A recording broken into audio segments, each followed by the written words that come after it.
Let's get wild and let's go wild. Let's go live.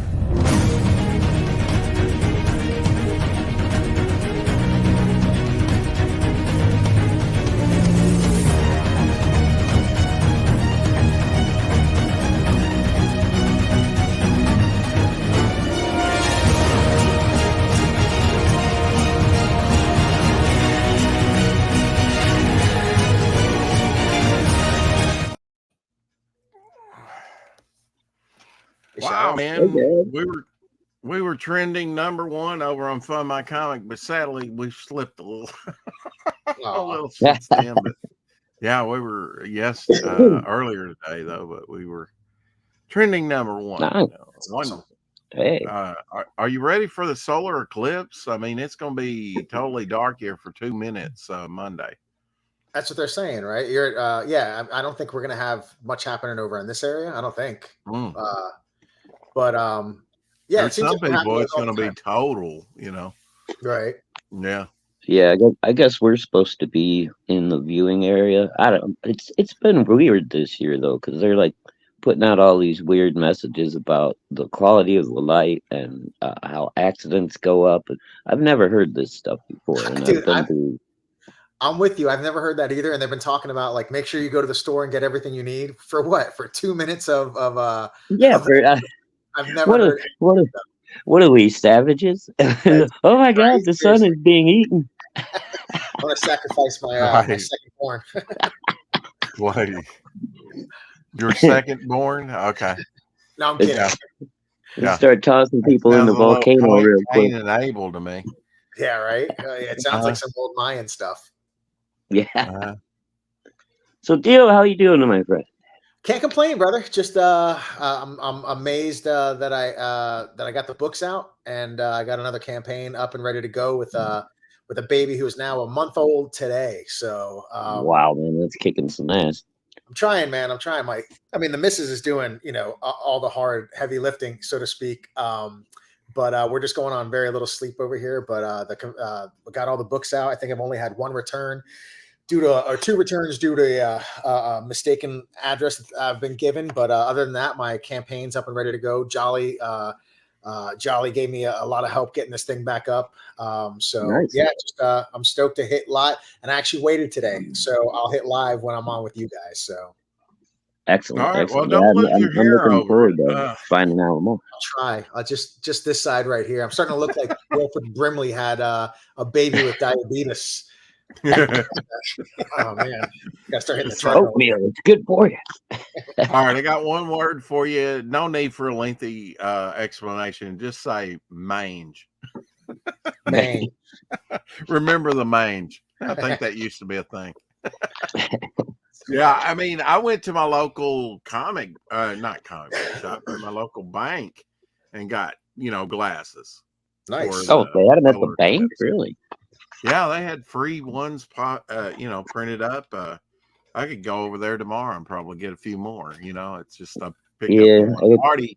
My mother gave me there was a lady coming down the hall when I was visiting my mother, and she got some from someone, and gave me a couple pair. That's awesome. So I've got like 3 pair. Only one pair of eyes, but right. Well, and I picked one at the bank. And yeah, I almost forgot. I got to pick up a couple pairs for my girls here over the weekend. Oh my gosh, they were suggesting at Walgreens, that you buy a pair. They were pushing them. I was like, yeah, I know. I've never seen this kind of reaction to it. She's going, but now you can go to the library and get a pair for free. I said, I already got 3 pair. This reminds me a little bit of that movie, Night of the Comet. I don't know if you guys ever seen that. Yeah. Oh God, years ago, dude. Yeah. Yeah, it reminds me of Night of the Comic, the way they're pushing all this stuff. It's so funny. Yeah. Now, are you working on getting all this your campaign up? I'm sorry. Go ahead, Shadowhawk. No, you go ahead, Rex. I was just asking, if you had been working on it today to get it all ready to, Yeah. Yeah. Yeah, it's all ready. I got it on the screen ready to hit live whenever you guys are ready. I'll live it on here this time. So it looks like it's ready to go. Cool. So there shouldn't be any problems with it. Yeah, yeah. Now you're just launching it on Indiegogo Right. today, right? Mhm. Now, any plans to put it up on Kickstarter later, or maybe fund my comic? Yeah, actually, I think all three. I'm just going to do it in I'm gonna dude, Stagger it. thank you. I was gonna say Yeah, stagnant, but yeah. You're that's gonna how I you feel go right now. snag I'm it. just, It's I'm gonna go gonna stutter stale. it. I'm gonna say and stutter it. That's even that. I'm just stutter it, and Yeah, get it all yeah. on the other ones as well. I think I might do Fund My Comic next, and then Kickstarter Mhm. last. So, Yeah. and then Excellent, with the next excellent. campaign for book 4, which will happen, I think in July or August. Then I might do Fund My Comic first this time, give it a shot and see how it goes, depending on how everything works out. But yeah, I'm looking to do all three at some point in time, but this time just stagger it out. So Yeah, if There you you that's going to be an all new setup for you over on Find My Comic, but I think it'll be fairly easy. It has tutorials. If you have any problems, you can nice. call, Luke or an admin. I'm sure Justin would probably be able to help you. It's also Answer a nice to have question. real names and real faces that you can actually talk to. With Oh, go. Yeah, absolutely. instead of just Bonjour and bonsoir, Anna, from joining us from France. hello. bonsoir. And Well, it's late over there, D. Oh once yeah, we for go sure. live, I'm gonna have to pop out Yeah. for a second so Now I you can don't have run a over there and back. small you don't have a small group on the Isles of Greece going, yay, Oh, he's launching. Huh? they're in No. Daytona, but they're going to they'll be in Greece at the end of April. So they'll be there to maybe give me some drachmas for my Cool. campaign. Oh man, I used to have a drachma from the Byzantine time, Oh and wow, that thing was about the end of my pinky. It uh, was that small. that's awesome. Drachma's not very big. No, yeah, and it's probably, especially from the Byzantine time, they were probably like scraping off, parts of the coin to melt down, and at least that's what I heard people used to do.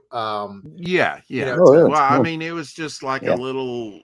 If you've ever found a crinoid fossil, I you have know, not. uh, you hadn't lived till you found a crinoid. They're fairly, I got a you bunch of know. crinoids going on in the house right now. I don't know. Yeah, I Wow. know. Yeah. Shh! Don't wake the baby. Yes, exactly. Hmm. The toddler's like, no, I'm going to wake the baby up, man. Yeah. Oh, you're Yeah. busy, Dad? Let me poke the baby. Exactly, Now, how exactly. old is your toddler again? Now, 3, so just at the right age to be. wow. Uh, Now, uh, Mm. last time you were on, you said 2. You she liar. was, yeah, Uh, she was 2. She turned 3 in December, so God, it's Oh, like cool. pod people. They're everywhere. they are. But Um, yeah, I think we're done with the pods. If that's the case, I'm getting in the next pod with Jewel, and we're shooting off to Mars. So, uh, There you go. uh, hey, what's up, Crenshaw? Crenshaw's going to be listening No, while he Crenshaw. drives home from work. Definitely going to back it when I get home. Woohoo! You're the man, dude. Uh, Thanks, bud. Yeah. yeah, well, we haven't launched it yet, but we're going to here in a Let me know moment. whenever you're ready. I got to step up and do it on the other TV, just Mhm. because my PC's connected over there and I don't know what my password is. I'm on the Mrs. computer.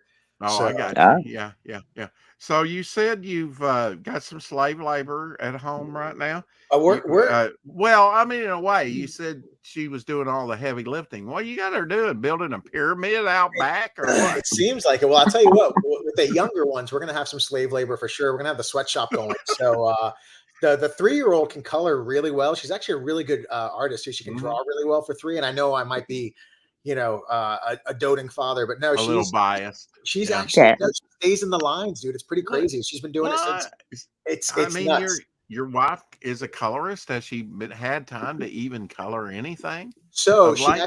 she flatted. It's funny. Right before the pregnancy, right before the birth, Yeah. she flattened everything, and pretty much she colors different than when I say flatting. She colors like a painter. So when somebody flats something, you obviously know they just put down Right. basic colors. But she Right. does, Right.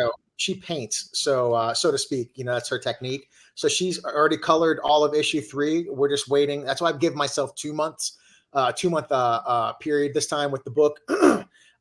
In order to give her time to finish up the colors, and all we were waiting on is letters and colors. So yeah, she is a slave labor.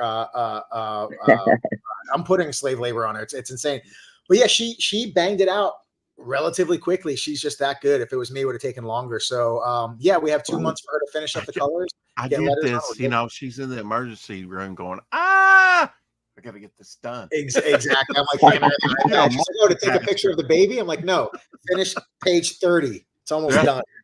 Where are you at on contractions? 7 minutes. Okay, I can get a page done.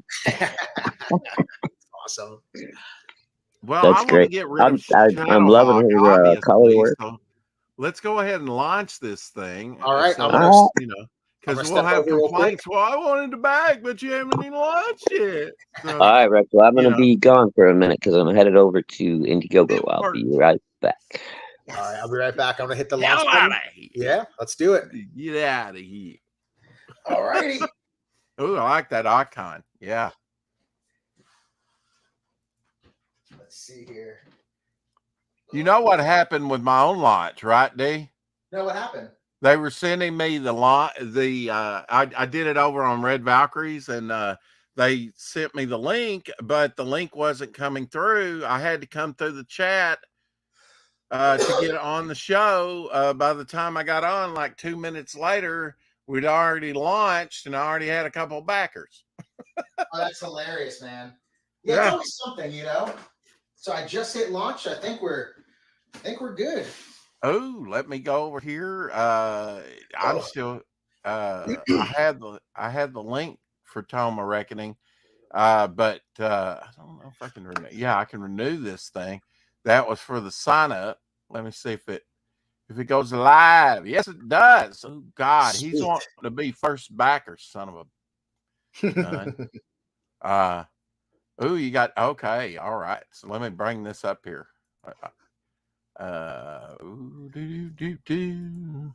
Share screen. He wants to be first backer. I should have said launch it, and then I'll slide in there. So you have you got a catch up tier trade of 1 and 2 and physical 3 is your featured $28. What a good deal. Not bad. People have missed the other 2, and the trade's going to be like combined, right? Both in one book.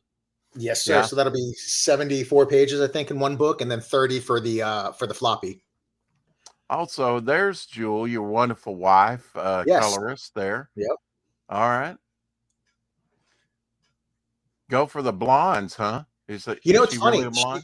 She's a natural blonde. She's I think the only blonde, that she's the blonde that won my heart. Not that was a big win for her, but luckily for me, yes. So I was the one that made out on that one. But what's a digital catch up? Is that 1 and 2? That's going to be the trade. So it's going to be essentially 103 pages for $15. And will that include 3 with it? It will. So, yep. So it'll be essentially issues 1, 2, and 3 for $15. Okay. All right. Yeah. Well, I wanted to make sure that I had the digital up there for anybody because when I put the shipping for international, I actually I shorted myself a little bit, so I ended up having to pay a little bit more out of pocket. So I wanted to make it so if you want to get digital overseas, you can get it. If you do get the physical overseas, shipping's $50, but that's just the way it is right now. But I do, if you get the international one, you actually get a drawing of Lockjaw the werewolf in his werewolf form for free. So, well, I mean, essentially free. I mean, I feel like if you're paying $50 for shipping, you should be able to get something out of it. So you'll get absolutely. Yeah. I mean, I'm doing that with all my backers. I'm doing a free 4x6 head sketch. I love those. I remember you showing me those. Yeah. Of just, different. I've just continued on with that. What's the limited drawing plus book and prints?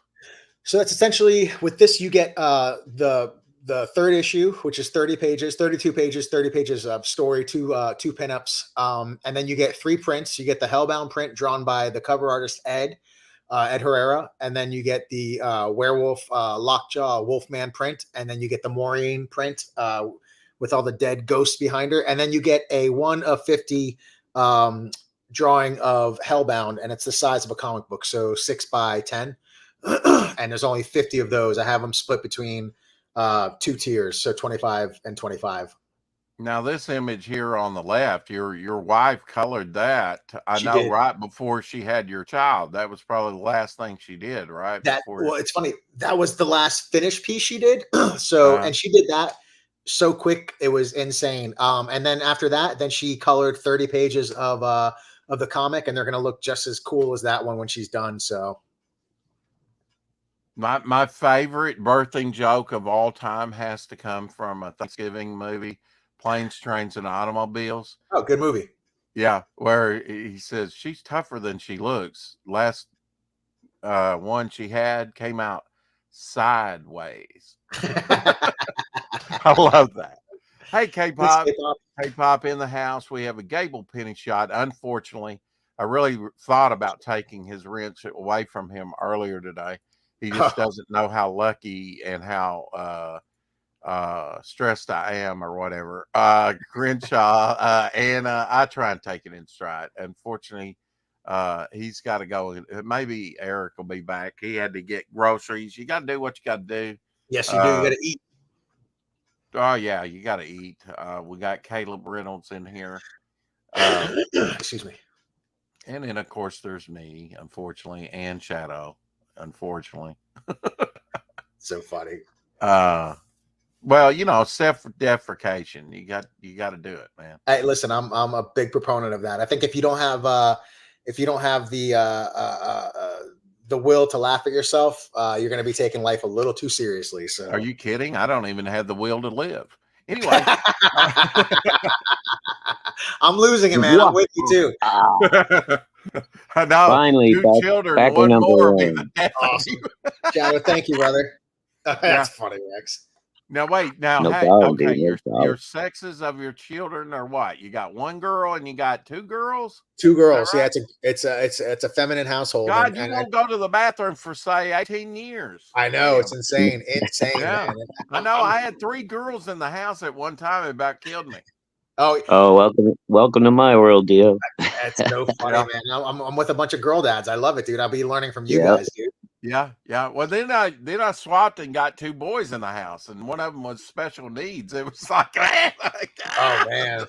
So 5 kids altogether, huh? Yeah. I mean, you know, 2 of them are my stepchildren, 2 are adopted, and 1 is biological. But you know, talk about put it in a blender and blend it up. You know, that's an army. Okay. Yeah, I got an army. Seriously. Yeah. Listen, man, I'm telling you, we talk about the slave labor stuff. You got to get them doing some things too. Absolutely. There you go. You're packing some books or something. Yeah, exactly. God, I'm sorry I couldn't buy that. I'm glad to see you sell that as soon as you brought it from Kickstarter over to Indiegogo, right? Or did you sell the original artwork to the cover here? It's so it's sold on Kickstarter. It was actually a gentleman who and it was somebody that backed the book first on Indiegogo issue 1, and this guy's you know, I don't want to give names just because I don't know how people feel about that. Yeah, but don't dox them. Yeah, but he's give to me and let me do it. Yes, well, this gentleman got the first issue, and then backed on Kickstarter and backed on Indiegogo, man, for campaign number 2. So if he's watching or ever listens to this, he knows who he is. Thank you. And then the cover for issue 3 is being drawn. I talked to Ed and I asked him to show me something, but he's like, I keep on throwing stuff away. It's just how he works. So as soon as I finally get some art from him that I can actually put on the campaign, I'll do that. So I wouldn't expect the cover to move so quickly on this one without seeing it, but I know Ed's gonna kill it on it. But as soon as I get some artwork, I'm gonna throw it up there and people can see what issue 3 looks like. There you go. I really liking the story so far, Dio. I just finished reading it last night, and oh, you did? Okay. Yeah. Shadow, thank you, man. That means a lot, dude. You know, artwork. I don't want to give away too much, but Maureen and Sarah are awesome. Murphy is like very cool, and then the old guy, I can't remember his name right now, but dude, thank you. That is so awesome to hear. You know, being I want to say an artist first, but not necessarily. I mean, I always wanted to tell stories, but I've never really had anybody read my stuff, so to speak, until this book. it's really good to hear the feedback I'm getting, and for you to say that it just means the world to me, dude. Because well, if you don't know, D was a Joe Kubert, not graduate, but he did go for 1 year, right? 1 year I went to the Kubert school. Cool school. Then Joe kicked him out. Too expensive, man, for where I was at that age, oh yeah, I believe it, man. It's now nuts. you can do it by correspondence. It's a lot cheaper now, right? Now you don't get the hands-on and get the meat, Yeah, you don't get to work with the pros and stuff, And that's definitely, that was a selling point going there. But nowadays, man, and I'm pretty much, because I was pretty much self-taught before going to the Kubert school, books, and then on top of that, now we got YouTube, and that's just an endless stream of tutorials and everything else. I mean, David Finch's channel, you get to watch him draw stuff. Dan Lawless does a great drawing stream.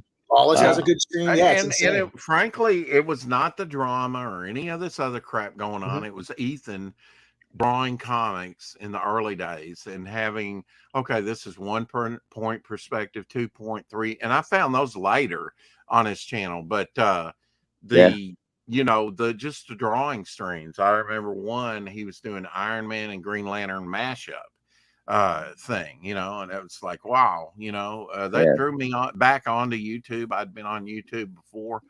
I wish I'd gotten on it earlier. I might have been to the point of burnout and retirement by now, but the way YouTube works. Oh no, 100%. But let's go ahead and take a look at your trailer before we renew this baby. I haven't even backed it yet, so here we go. Yeah. Maybe I need to pop out. Hey, do what you gotta do, mister.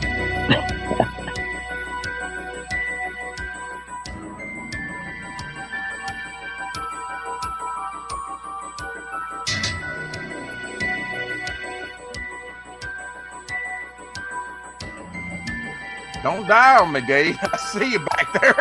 He's just popping up left lung. Seriously, oh my God, man. It's like, God, what you been smoking, dude? If you guys haven't read the first 2 yet, there's a catch-up tier on there. Grab them. They're affordable, great price for the products and deals making. Good stuff, man. Secretly, we make jokes about him having no hair. Well, I do anyway. But secretly, I think he is a werewolf. I mean, he looks very hairy, and he's got facial hair, and I can very well see it. This is just him projecting his true nature into a comic, I think. I'm a balding werewolf. If I ever was a werewolf, I don't think the suspect list wouldn't be too long. He'd be like, oh, it's that guy right there. Well, I'll send you some, but they'll call you the Silver Fox, Hey, listen, you have a good head of hair, brother, so I'll take it. I'll put it on top. But I have a hell of my forehead is like charge, and my hair is like retreat. Well, you at least still have a 4-head. I have an 8-head. I have like a 12-head right now. So it's you're doing well, brother. Yeah. At least you don't. We can't see the back of your neck, but you don't look like you got the pack of hot dogs at the back yet. So.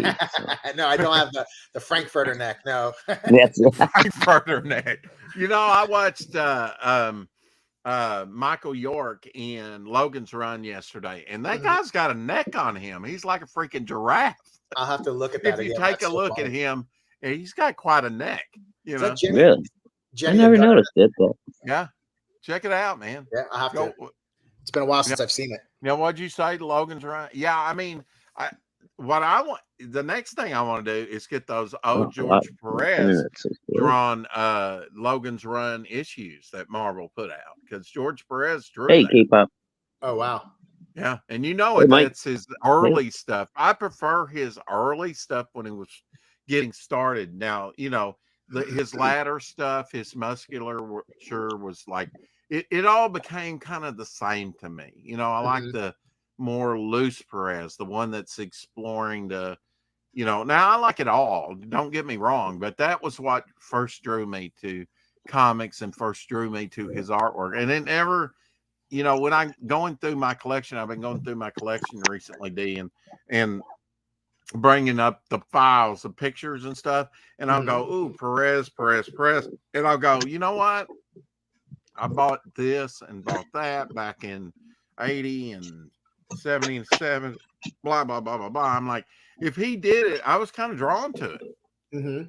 you know? It's funny seeing some of the artists that we like. Their younger stuff is it's almost like bands where you're like, oh, I love their first album. Like you Right. look at some of the early John Romita Jr. stuff. And Yeah. I still like his stuff now as well. I'm the same way you are. I do have an appreciation for some of his younger stuff. Same thing with Mike Mignola. Some of his stuff when he was just really starting Well, out, when you he could was see where doing he was going. X-Men and he Yeah, designed when he was 13 years old for his father, he designed the Prowler character that's crazy. that was in Spider-Man. That's awesome. So, JR did that. I Yeah. mean, look, Wow. man, if you got one of the greats as a father, he's got to be. And he was generally a nice guy, man. He reminded me a lot of Elsie's dad. He looked a lot like Elsie's dad. If you've Oh, that's ever, awesome. if Oh, you've ever wondered what Elsie dad looked like, Mhm. John Romita Sr., just a That's so hell of a funny. lovable bear of a guy, Nice Uh, guy too. Like you were saying, I met him before at a convention, and he didn't owe me anything, didn't know me from Adam, yeah. and was so nice to me. Got me a portfolio review, and yeah, just a cool dude, man. Just a really really I nice told the guy. awesome. story on there, and Glenn heard me, and he said, I want to do a tribute when he passed away. Mhm. Can you put into words your meeting with him? And I did, and it's in an article now that was printed last year That's in awesome. UK magazine Comics Unlimited by Glenn Fleming. That's awesome. I'm gonna have to get a copy of that. Sadly we were rushed, and I could have went double. I could have went. I misread it. I could have went instead of 500 words, which I think I went a little over that. But with the story, but I could have absolutely put 1,000 words into that story. But at least I got it Rex, you in could have there. easily put in 2,000. Okay, well, all right, we'll see. We'll see. You make it look easy for me, but Shadowhawk's a fan, but he's true. I probably could have blathered on. Uh, Well, he's that type but of guy that you could. I had Oh, yeah, for basically sure. went up I there. mean, My goal was buy Ninja Turtle stuff because they were big, and I wanted to get Ninja Turtle stuff if they didn't that I couldn't get here. Uh, right. I wanted to get some Golden Age artwork for the very soon, or not artwork, but books. And Mhm. I'd looked in the price guide and absolutely knew which ones I want up there. One dealer had the 4 out of 5 issues. No one had the very first issue. There were 3 dealers the next year when I went, and I got it. So I completed my set. That's And awesome. he was up there again with Junior, but now they were reviewing a portfolio, and I just said screw it. I'm and went and did some other things at the convention. I never got that one signed. Oh, But now the others were like, very fine shape, and he's like, look, Virginia, because his wife was with him, sitting behind him. mhm. I was the only person there. It was like in a dark nook. You know, uh, you had like one room, and then there was like a small little, nook, Mhm. and that's where I kind of walked with him, I think, or walked over there, and Virginia was there behind him, and he said, "Look, Virginia, we were dating when I drew this artwork because I had went back to the hotel room and I was going, John Romita Sr. did the Captain America story." Oh, wow.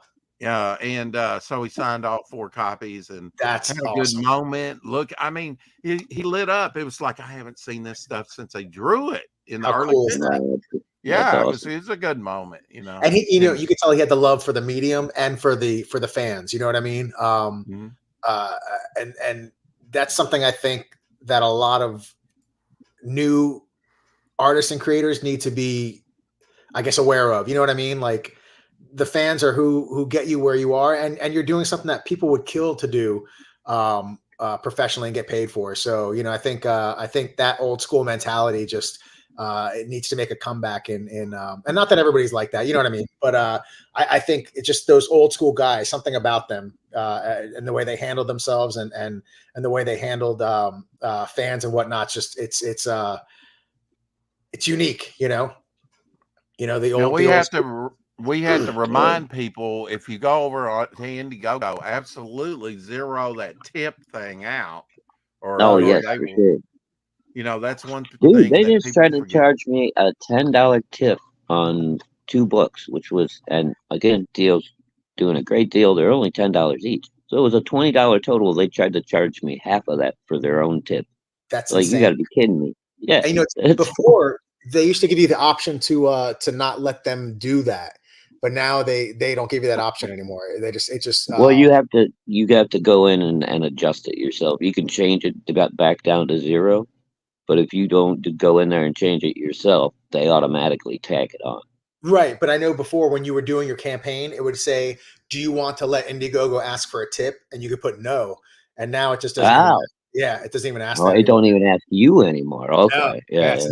insane, dude. At least I don't think they do. I was surprised they asked you at all to start with. I mean, the way they operate, Right, and that was But, probably for the first campaign I did. So that's like 3 or 4 years ago. 3 years ago, I think, well, or 3 years, something like that. I can't, or 2 years. Everything's a mix over here. But yeah, it's. I know they used to ask you if you wanted to leave that on, you could take it off, and now they're just like hoping that you don't notice, and then they get an extra $10. So it's insane. Knock on wood, I yeah, hope everything goes smooth with the because I know people have been having issues with getting money and stuff from them, but they've been good to me. I haven't had any issues, so we'll see what happens. yeah. I mean, I don't know what it is with Indiegogo. Some people seem to have problems, and then others don't, and there's no rhyme or reason, really. It doesn't seem. Um, Right? Yeah.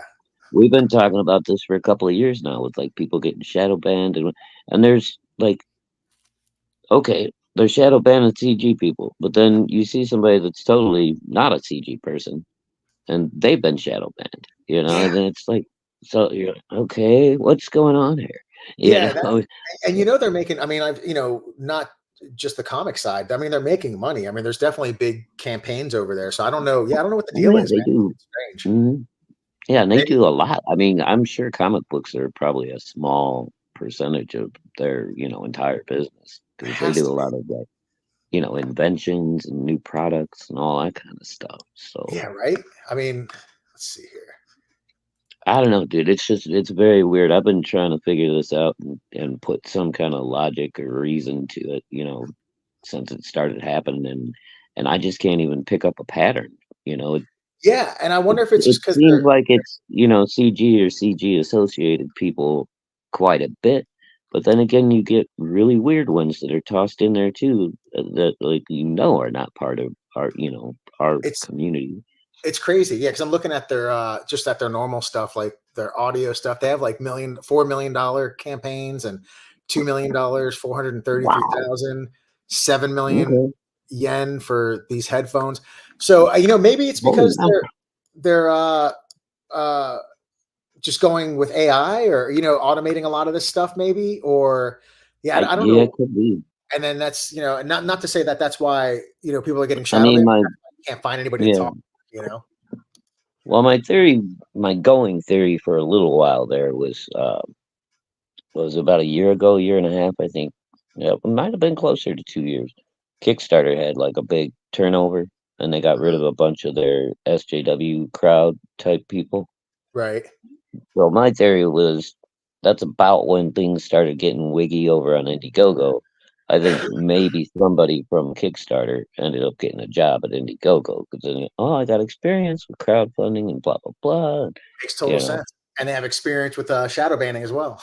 yes, So exactly. So it's so silly how fragile people are just for a different view. You know what I mean? For somebody to have oh, uh, it's insane. Dude. I mean, I don't want to bring up the whole situation that just happened lately, but it just goes to show you that this trying to cancel people stuff it hasn't gone away. no, It kind of calms down here and there. You don't see it so much, but then all of a sudden it'll rear its ugly head again. oh, for And sure. And people that were saying, oh, this culture war thing it's not over. I mean, people are still Oh, they deny it even exists. A lot Well, of them yeah. still. Oh, that stuff doesn't happen. Nobody gets canceled in the back rooms. There's no whisper network. It's show Right. bullshit. It is. Well, I mean, luckily nowadays, the biggest proponent of free speech online, which wasn't, it was since Elon bought Twitter, it's sort of nice to see that nothing is in the dark anymore. If it was still the same Twitter before, you would just be getting banned for what you said, and then they would just say that this stuff isn't happening. But luckily now you can see, if you want to look, it's right there. All this stuff is still happening. You know what I mean? Because before they would Oh yeah. just So yeah, Elon, man, that guy's I mean, whatever, however, people feel about whatever about him. I love his stand on free speech and because it's like people forget, it's not about the speech you like, it's about the speech you hate. Yeah. And people forget that it can always be turned on them, at some point in time, and it always is. So I'm a free Sure. absolutist, I don't have to Yeah, agree. I mean, I like to express myself, but especially, I've learned over the years, especially at work and what have you, I don't talk politics or religion to anybody. Um, And, yeah, but and I don't see anything wrong with that, man, either. I think that's an old school. I think we were all forced to talk politics within the last like 10 years, but I love that yeah, old it's school like idea of no talking salary, politics, or religion. And I think that makes it, mhm. because to be honest with you, man, it's really funny because most of the people, I would say most of us, whatever differences we have politically, they're such a benign thing, but you're forced to hate each other because the way the media portrays everything, where we have Oh so yeah, much more in common than we do not in common, that I think just going back to not talking about that stuff, people will just get along so much better, But yeah. we can't do that now. We're about to be in election season, Well, dude, so I got kicked off of Twitter that's insane. um on my very first tweet, like over God, it's almost 3 years ago now. I finally got back on Twitter after Elon bought it. But I was banned, yeah, for over 2 years on there just for making a comment in support of Trump. It was my first and only tweet. And I was Insane, dude. And immediately banned, dude. and how do You you were feel? kicked And off how for does a it supposed to couple of make you years, feel? right? Yeah, every time I Good for went back you. to see if I could get back in, they tell me, you're banned. Sorry, sucker. It's insane. And then, how are you supposed to feel getting on there for your first time saying something that was, I'm sure nothing crazy, and you're like, see ya. Like, why would you even want to use that platform anymore? So it's sort of nice Well, yeah. that he's So, back. well, kind of, I decided to give it a chance when Elon took over. I was like, all right, let's see what happens. Maybe Elon will unban me. And amazingly enough, I was unbanned. That's So awesome. I jumped in, and I mean, I don't make super controversial comments and tweets and stuff like that, but I get in on some shit, and I agree with a lot of you know. Uh, Whatever you want to do, retweet, a lot of stuff that other people probably don't appreciate me for, but yeah, that's my opinion. I don't give a shit what you think. Yeah, and Yeah. that's the thing too. It's like I said, it's nobody. The differences that people have, for the most part, there's some really wacky stuff out there, Oh yeah, there's some whack jobs everywhere. and where you're just like, oh my god. But for the most part, it's nothing for anybody to really hate each other over it, but you're told to hate each other, and it works. I mean, it's like a Yeah, mass but psychosis. I mean, I don't know. I guess I'm a little bit older than you, Deal, and I'm closer to Rex's age. But when I was growing up, Democrats and Republicans never hated each other like they do No, these days. It no, was, you were yeah. willing to have a discussion with somebody, and if you lost the election, it was like, oh, we'll see you in 4 years. And that's, dude, 100%, dude. I mean, listen, I didn't vote for Trump the first time around, right, Mhm. and I always knew Trump as a Democrat, New York Democrat, and Yeah, when he and got he voted was. in, I was like, oh, it was between him and Hillary. I was like, oh Jesus. And when I woke up Yeah, that well, I was painted into a corner, dude, because I was not going to vote for Hillary. No Oh way. no, 100%. I didn't vote for her. I didn't vote that time, Mm. But I remember waking up going, oh well, oh shit, Trump is president. That's crazy. Well, in 4 years we'll see what happens. And I'll tell you what, in that 4 years, for somebody who didn't vote for him, nothing was as bad as everybody said it was, and you saw where we're at right now with just the mass psychosis of just making it seem like we were in the worst place ever. Where the hell are we now? You know what I mean? I got 2 kids. I can barely afford eggs. I mean, I can. And we're not even seeing the edge of the pizza. I mean, when you really dive into it, there's so much corruption, money laundering, and other things going on. And here we are talking Tome Reckoning, the launch. Just let you guys know in politics, but let's do an update on the campaign. Yes. Hopefully, things have had. Well, before I do that, let's play the trailer for people one more time. Tome Reckoning launching today. I haven't renewed it yet. Zero backers, which I know that's not true. But let me play the trailer for you, and we'll do an update. I finally got my number 1. Yay!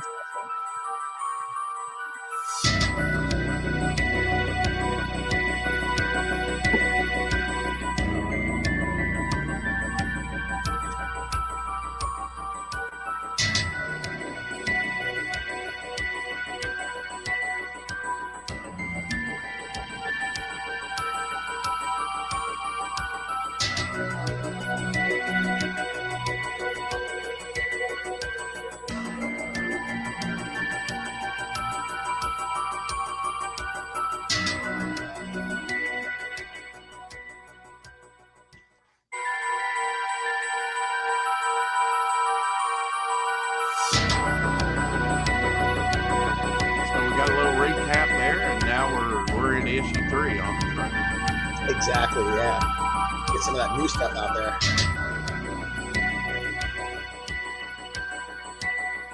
There's your bird. Yep. Bro, I love the birds, man. I almost forgot to mention that. That's awesome. Well, they're definitely characters in the book, man. So, and they play. Yeah, for sure, dude. They play. Well, now if you like that, Shadowhawk, you'll love this. Ooh. I like that. The bird's the word. The word. That's right. Wow, you are OD. Anyway, here we go. We're gonna update this thing here. Let's see let's get this party started. Whoa! Wow! Oh, nice, man. 6 backers, 210. There's your Rex Flex. All right. Yeah. That's awesome, man. Flex. Very nice. The Rex Flex. I love it. It's awesome, man. Wow. Thanks, boys. I think I see the Charlie Brown thing starting right here and starting to curl around now. He's starting to grow hair, folks. He's like a freaking chia pet. He just needs to water that thing more. You know what? It's one of the reasons I never did the Rogaine thing. I could never own a plant because it would die because I can't water it. So I couldn't water my head twice a day. It'd be terrible. I probably missed it in my ears. You remind me of my first dentist when I was a kid, and he would not stop. I'd be gripping. I mean, there would be black smoke bellowing out of my mouth. I kid you not, from the drill.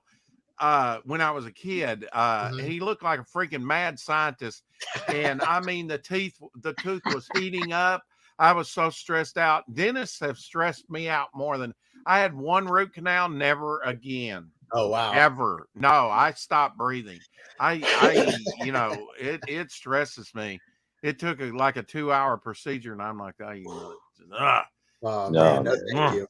But really, I remember that to this day. I was a kid, and a couple of times, he was like, "I'm gonna finish this because this sucker's wiggling around or whatever." And he would not stop, and I literally had black smoke just bellowing out of my mouth.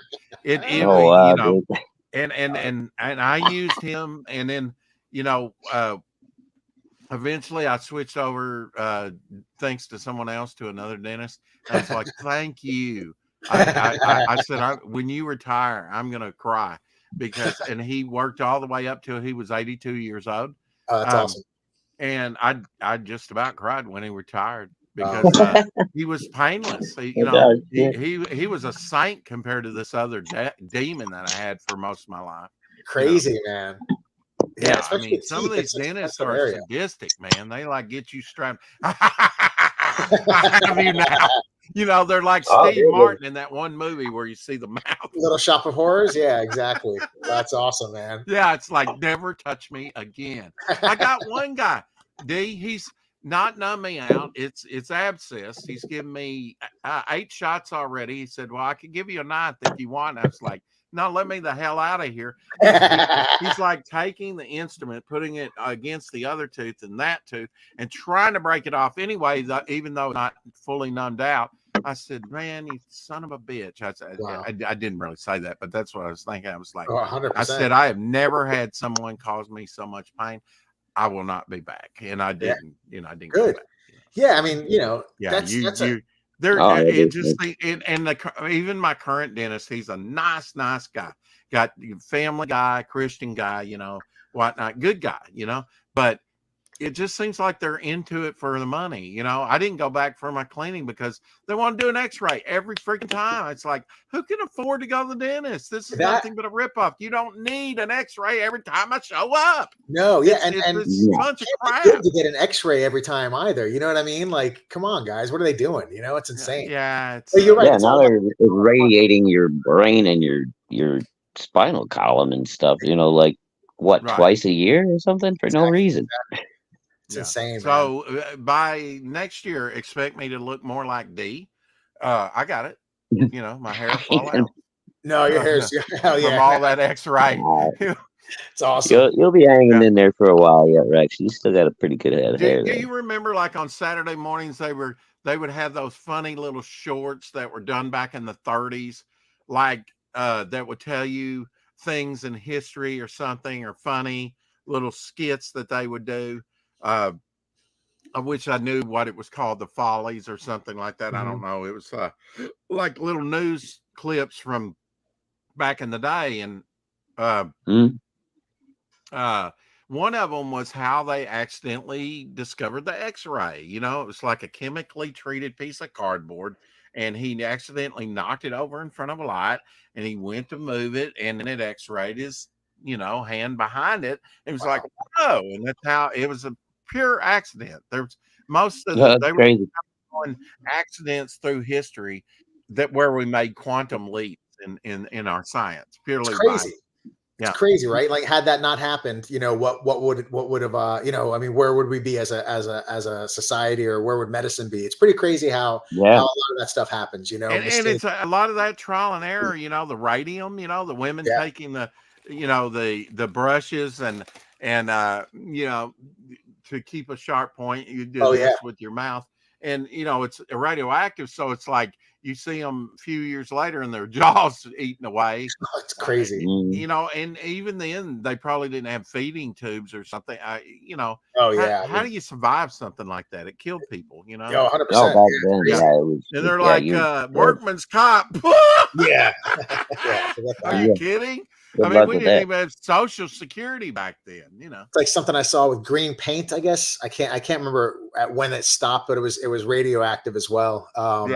So that was what they used to make the glow in the dark pieces and models and all that stuff. And they had, they would hire these ladies at for 1/10 of what they would pay a guy, right? And have them painting all these little parts.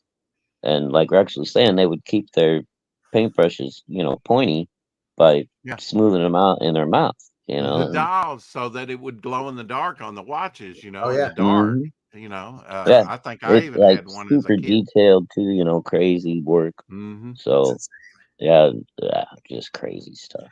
Yeah, but then you see them and they look like, hey, I was at Hiroshima. Wow. It's not terrible, awful. There was a kid in the 80s, related but not related. I don't know if you guys remember the story about the kid in the 80s who created a nuclear reactor in the back of his house. Wow. Yeah. And no, I don't remember that one. To have because he was getting all the stuff off through mail order, but he had a nuclear reactor in the back of his yard. How do you get plutonium and stuff like that? Uranium. I can't remember how he did it, but I think it was one of those ways where like there's something maybe in maybe a fire detector or something that has a little bit of something, and then he just amassed a huge quantity of it and created a reactor and all this other crazy stuff. Yeah, it was insane. Yeah. Well, I don't know if What you was he were gonna do with it? Was he just that was what he was interested in, and Yeah, he that kept was it. tinkering around? That was You know? his science project, man. Yeah, he started doing Yeah. like, Yeah, I was good if I did the overflowing volcano. yes, the Yeah. baking soda and vinegar. Yeah, exactly. That's the Yeah, extent of my reactions. yeah. He was walking into school going, "I win." Mr. 3 Mile Island here, you know. I remember that. Oh, that's scary. Yeah, for sure. Yeah. In fact, it was just the anniversary of that just the other day. Oh yeah. Yeah. Let's take another Oh well, look you at know what? Tome. Yeah, let's go ahead. Let's update this thing. Don't know if there's been any movement. 6 backers though. Man, That's awesome. good Hey, start. that's really That's great. What? great. Okay. All right. So here we Oh go. wow, We've got sweet. 7 now. You're Woo-hoo. asking Look at for that. 500. You're 45% there. You're almost That is halfway there. Almost halfway awesome. there. Nice. Yeah. All Yeah. That's right. super cool. Yeah. It's exciting. Launch days are exciting, you know. Yeah, I'm happy They For for should sure. be you. That's exciting. great, man. And Oh, he's like, 100%. "Oh, And this is old hat. You know, I've had a child, a new child. no, this is exciting, and I wouldn't want to launch, anywhere else in this, man. This is the fun way to do it. You guys are always a blast to talk to, man. So I can't say thank you enough. Oh, hey, we're happy to have you, dude. I mean, it's, enjoy talking to you. Like I I'm said, gonna go really get a enjoying pen the so my books head so doesn't far. get too big. And I'll be right back. I have to let Abby in. I was just looking up that kid. He was 17 years old back in 1994 in a shed next to his mother's house. The then 17-year-old David Hahn made a nuclear reactor from batteries, old Wow. clocks, lanterns, and uranium from Czechoslovakia and duct tape. I The have science not holy I have experiment crap! not heard that. That's The amazing. science experiment Yeah. attracted media attention, and David was named radioactive Boy Scout. That's insane. Yeah, it's crazy. Oh wow! How did I miss that? Isn't that nuts, That's dude? insane. Oh, I guess he died in 2016. Well, Oh, yeah, I wonder radiation why. poisoning. Yeah, he probably irradiated himself. Exactly. But So yeah, they used to when we were kids. Rex and I were going through like old toys and stuff like that on one of the shows, and there was a what was the name of it? Give me a hint. Radioactivity test oh yeah, the play kid. kit. Yeah, Yeah, and they would actually send you like samples of uranium and shit in there to like Yeah. crazy little is that, kids. dude? Well, you know, Yeah. some of the early chemistry things. Mm-hmm. There you Oh go. yeah. He's trying to be the first backer. So Crenshaw hasn't even backed yet. So, Ah, you know, Drive he said we're carefully trying in to gonna that be the truck. take first. this He's thing just even trying to be in the higher. first 10. Yeah. Yeah. Yeah, that's insane, man. It just goes to show you, like trust your doctors. When people were sending out radioactive toys to people, and Oh, and those Yeah. early chemistry sets that were so dangerous. oh yeah, Oh, hey, Carrie.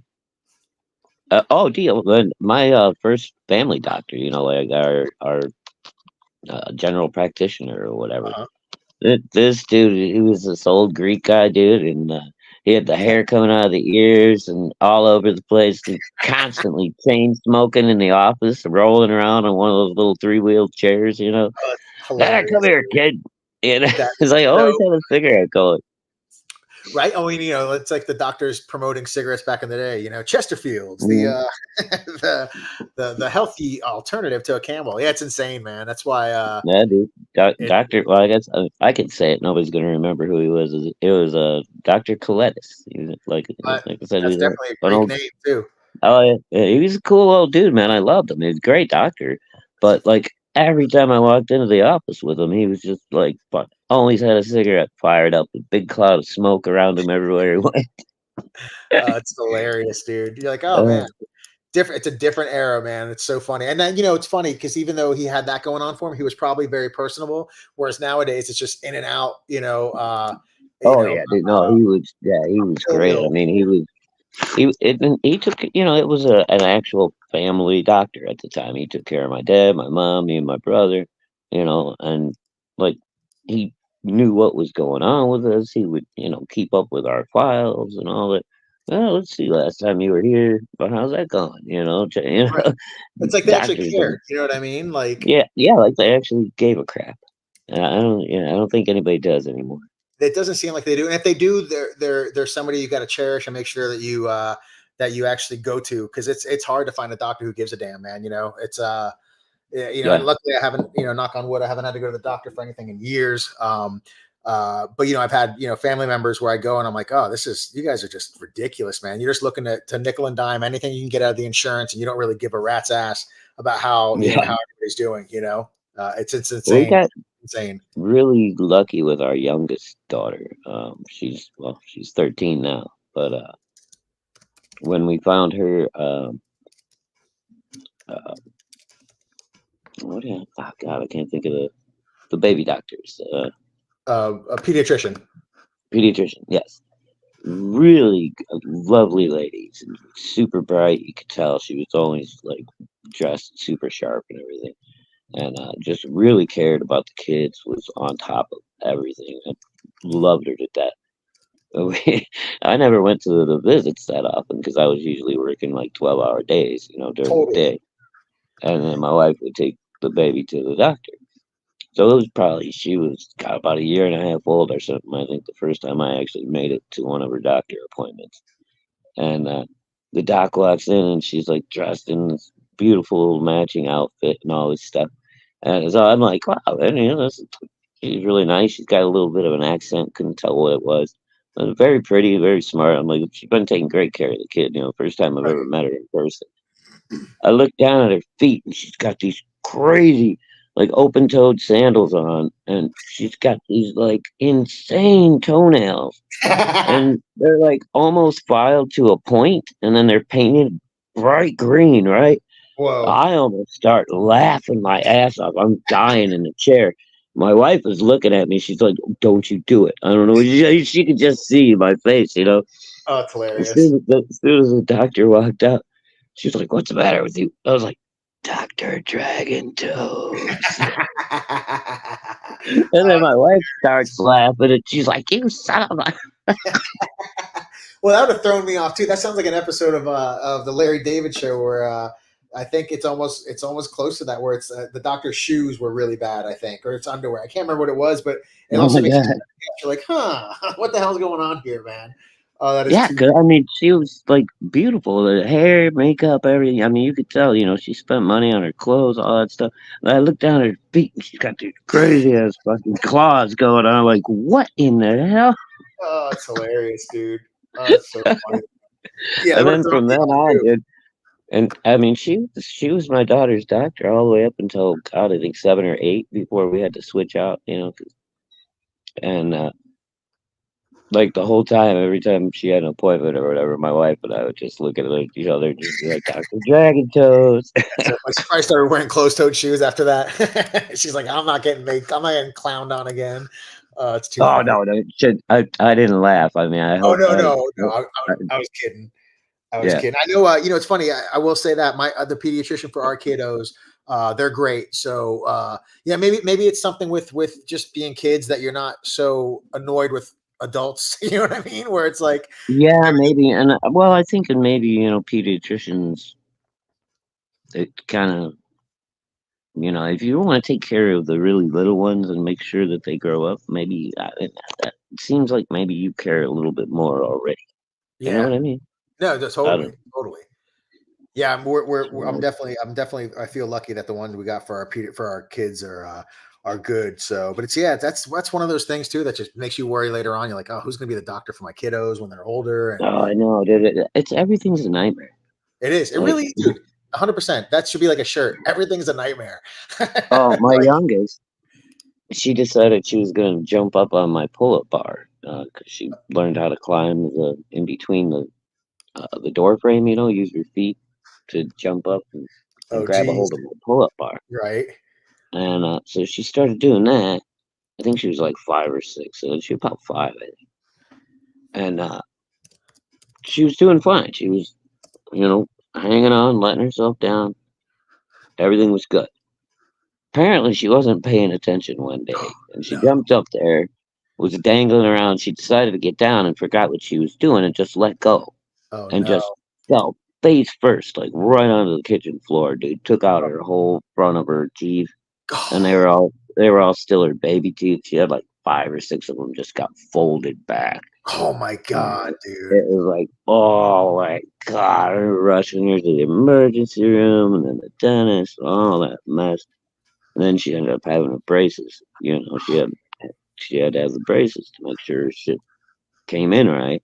Jeez. And she just like 3 months ago got them off. Oh wow, really? Wow. So, yeah, so she's all good. She's brother all had to good have stuff. She's brace free. So. Time braces, flies but too, I man. never It's did. insane.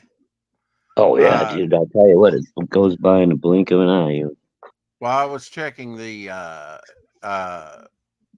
mail and getting Abby in. I got Imprimis. This is that from Hillsdale College, and I get that for free. When I first started subscribing to this, they had like 400 and something thousand. Now there's 6 million. Oh wow! You can get this for free in the mail every month, and yeah, that was the one I've that even had our used to talk local about it. senator, Tom Cotton, do a couple of these little write-ups. They always have a special. Sometimes it's Larry Arnn, the dean of the college, but this one is written by Heather McDonald, and desperate impact thinking is destroying our civilization is the title of it. So some heady reading there. Yeah, for sure. But yeah, I mean, we are kind of deconstructing everything right now, aren't we? I mean, baby formula, and then I've been seeing things with the baby formula that is being put out under a microscope, and then there's things in it. It's I don't, and I've been seeing people do that. I don't know if it's SIBS or what, but I don't trust food hardly anymore or anything else. Yeah, I mean, that's why I'm always cooking at home. I mean, we go, I don't, we don't get anything cheaper, that's right? Oh, it's funny. It was cheaper. I think nowadays it's probably almost the same. We're not on camera, babe. It's probably the same. You're okay, baby. I love you. Oh, go potty. You better go potty. You can't be hanging out with me if you're pottying. You're a big girl. Sure you can. We talk scat on here all the time.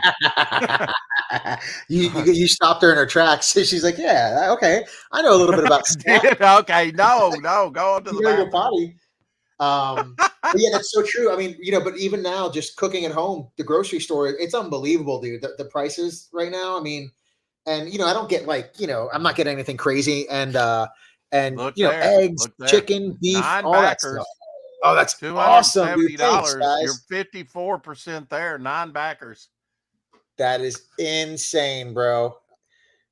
That is awesome. Thank you, guys. Oh, look at what's up, Past Master Dan, Carrie, Jolly Green's in the house too. And Apex, what's up, Apex? Curb Your Enthusiasm, yes. D, if you want to come on tomorrow, I'm doing the Rex Hex and the Apex show at 11 a.m. Okay. I don't know if you can make it. I'll send you a link if you can't. Yeah, depending but it's all sleep. We're doing the Rex Hex and Apex show over on my channel tomorrow because we do it every 6 weeks, right? We'll do it over on Hex one week, and then we do it every other week. So Apex has it once, Hex has it once, I have it once every 6 months. It's funny since you told me to check out Apex's stuff. I've been watching some of the vids, man. So yeah, it's if I'm up, which I might be up, and then going straight back to bed, depending on how much sleep I get tonight with the kiddos. Oh, time to put your underwear on. Come on, I got you. We got Jolly Green in the house. Crenshaw's been listening, of course. Yes. Carrie, of course, and Anna and Mike Walters, Gable Pennyshot, and K-Pop. I mean, so many people in here for your lunch. It's good to see everybody. Anyway, we even got a Shadow Hawk. That's awesome. Yeah. I sensed were you backer number 1, Shadow Hawk? I'm thinking so. I didn't even. I didn't. It showed 0 while you were still talking and refusing to drop the link. I just went ahead and dropped out and went to Indiegogo. Oh yeah, so I mean, I gave you the end around. I guess I do need to be dropping the link for people in the chat. Shadow, when I send the book out or whatever it is that I'm gonna. I don't know if you saw that picture of Salamandroid I did a while ago with Cyberfrog. Oh yeah, I saw I'm that. gonna send you the original because it's it'll have to be in a tube because I draw on what's it called printer paper. So I'll put it in a poster tube and send it your way too, bro. Oh man, you rock, man. 100%. I know you love. I know you love those characters. So it's. Wow, dude, yeah, they're That's I my wouldn't his mind number drawing man. them one. again, but Yeah, I mean he saw And that stuff back in the Sal is day. number one. I mean, Cyberfrog's cool, but I love Sal, man. yeah, He's Sal my was fun boy. to draw, man. I just the neck piece was a little weird. Yeah.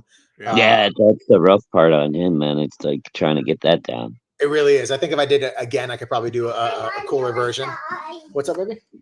Oh, Oh that's yes, the they little one. call it the street. What's up, kiddo? What are you doing? What's up, monkey butt? Monkey butt. Hey, you come over here. Come here, buddy. So funny. Oh, see? All right. The werewolf. Yeah. Ow. Nefarious forces Say, "Ow, hunt down ow, our ow." heroes, but hope emerges with the There you introduction of Sam Shivers. All right, she got a good little house. She does. She actually lets it rip in the car. She's ow. Tome Reckoning 3, the saga continues. I like that. I use that in my own thing. Yeah. The saga begins. I mean, it should be epic, right? Yes, exactly. If you're doing a story, I think you have to you have to make You it. want it to Epic for yourself. Otherwise, nobody else is going to find it epic either. exactly. Yeah, I mean, Hola, shoot for the that's a stars. If you mascot. miss, you wind up in space, somewhere in the general vicinity. Yeah, exactly. Yeah. Oh wait, I can tell the marshmallows. You gonna get marshmallows? Yeah. I'll grab you some. Be right back, boys. I gotta get marshmallows for the. Oh, you mommy has them. All right, That's man. fine. We're Okay. just gonna talk Devil Flyer here for a second as well. Heck yeah, I'm excited to get my hands on it too, man. We've got 54 backers if you discount me, $3,144 if you discount me. So we topped over $3,100. We will be putting up a new stretch goal here. That's awesome. And we unlocked the magnet yesterday. Woohoo. Yeah, so, baby. Now that I'm caught up on some stuff, I'd like to draw Devil Flyer too, man. I'd like to see your Devil Flyer. I'd be honored. I'm always honored to see different artists draw some of my characters. Yeah, I love doing that. That's got to be so fun, dude, having other people do their versions of your character. Right? I've yet to see. I know, that, man. I'm excited. EBS he loves it, man. Still, after all this time, like he loves fan art when people send him stuff. Yeah, I mean, you can't beat it. Like I've yet to receive any or see any. Dan's always talking about his Twitter being throttled for sure. I hope you're feeling better too, Dan. But it's one of those things where I love doing fan art of the indie characters more than I do like the famous ones. Like I had to do a couple of pieces for like. That's my jam, D. I mean, and out of all my collection, I would probably grab a handful of indies even before key issues of Marvel or DC. I just like the indie stuff so much, and just the scarcity and rarity of it. And there's just this passion that you have to, like Rex, watching you put together your stuff, bro, and seeing how you talk about it and seeing all the headshots and finally seeing your book come to fruition. There's just a passion that's there that I haven't seen in comics in a long time. And I see that with indie stuff. And I have so much more fun drawing something that's new than I do something that's commercialized BS to me. Because it is. Yeah, it's fresh, it's fresh. It's fresh. Exactly. It's fresh, dude. I mean, if you've read one Spider-Man story after a while, you've read them all. And 100%. And they can do it in new and innovative ways and things. And I'm sure, it's still, but you kind of know what to expect when you're going in with something new on an indie. You don't really know what to expect. It's all kind of new and fresh. Exactly. And and to your point, yes, there's artists and writers that are going to be doing some new stuff with it, but at the same point in time, Spider-Man is always going to live. He's always going to be back. But with this indie stuff, you don't know. You know what I mean? I miss Rush Limbaugh, past Master Dan. I really do. I don't mind people knowing that I'm, kind of right leaning. I love Mark Levin. Mark Levin is how I got, on a Primus, Well, here's I was going to ask you earlier, dude, because Rush used to talk about Imprimus way back when on his show. And that's how I started subscribing to it, was from his show. either that or Mark Levin. You know, it might have been Mark Levin, but I mean, Rush teaches you so much. You know, he's like kind of like the 4 o'clock shadow. We're not always at the most convenient time. It's. I get that. I like people, it. You know, maybe I like it's a the good 4 time for o'clock some shadow. people. I Maybe do it's too, not. man. But you know, Rush like took the worst spot on AM radio. Really, he saved AM radio. And made something of it. Yeah. And now they're trying to take it out. The left's trying to take it out, passing legislation where AM radio, which is definitely an essential for you know, emergency broadcast and stuff. But they want, and I've seen trucks without any. They've got FM, but they don't have AM radio. It's insane. And that's kind of upsetting to me. You know. Well, and that goes back to our point of trusting. And why is that? Why is that? Because and also, most talk radio and most dissension in the conversation comes from AM radio. It's funny. I have something in my story that deals with somebody that's doing a radio broadcast that they're trying to shut down. That comes in later in this. It's not a spoiler, but it's part of my story. Where they're trying to shut it down. What was that? I said, sorry, hold on. No, you're good. Damn spam calls always start around this time of day. I said, I think I have an idea exactly how that scenario comes up, you know, with the radio host or what have you. But I don't want to give anything away. Don't, for sure. I know for mine, there's the government's after this guy because he's saying totally milquetoast stuff, but they're against it, you know, because it's stuff that's right. And it was actually prior to all the stuff that's going on now. This has been a part of the story for over a decade. But yeah, it goes to our point. Be careful on that. Yeah, I just meant like, God, no. Yeah, no, sorry, I'm looking at the wrong icon. Thought I was actually looking at it. No, I mean the what you always say, the perpetrator of the trying to shut down the show.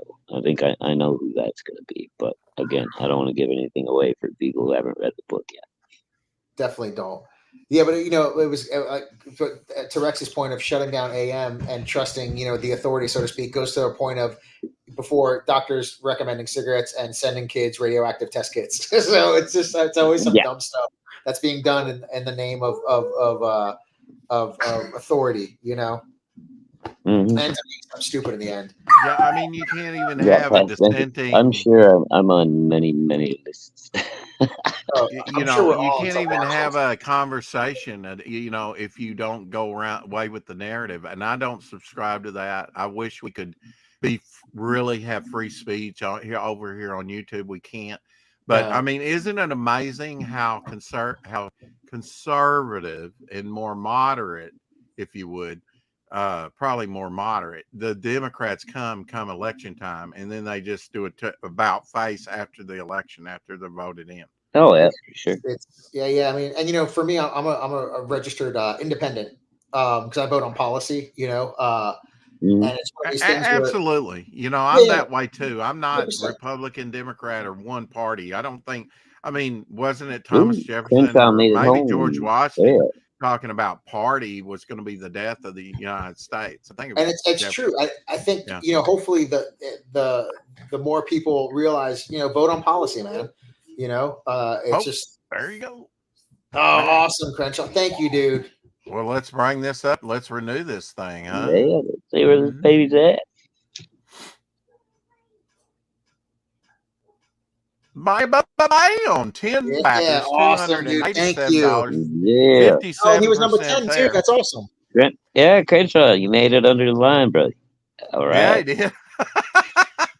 Let's watch the trailer.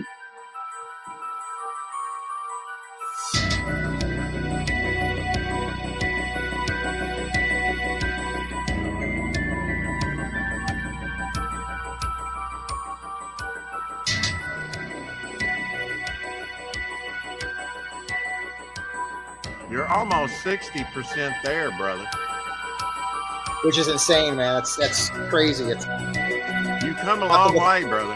I was really surprised. I mean, we just did Tome Reckoning 2, and you shut it down, and was fulfilling it shortly after that. I mean, you got on it. Yeah, I'm trying to make that my thing. You know, I'll probably take a break after book 4 just to get people caught up again, and then start banging them out again. That way, they're in people's hands relatively quickly.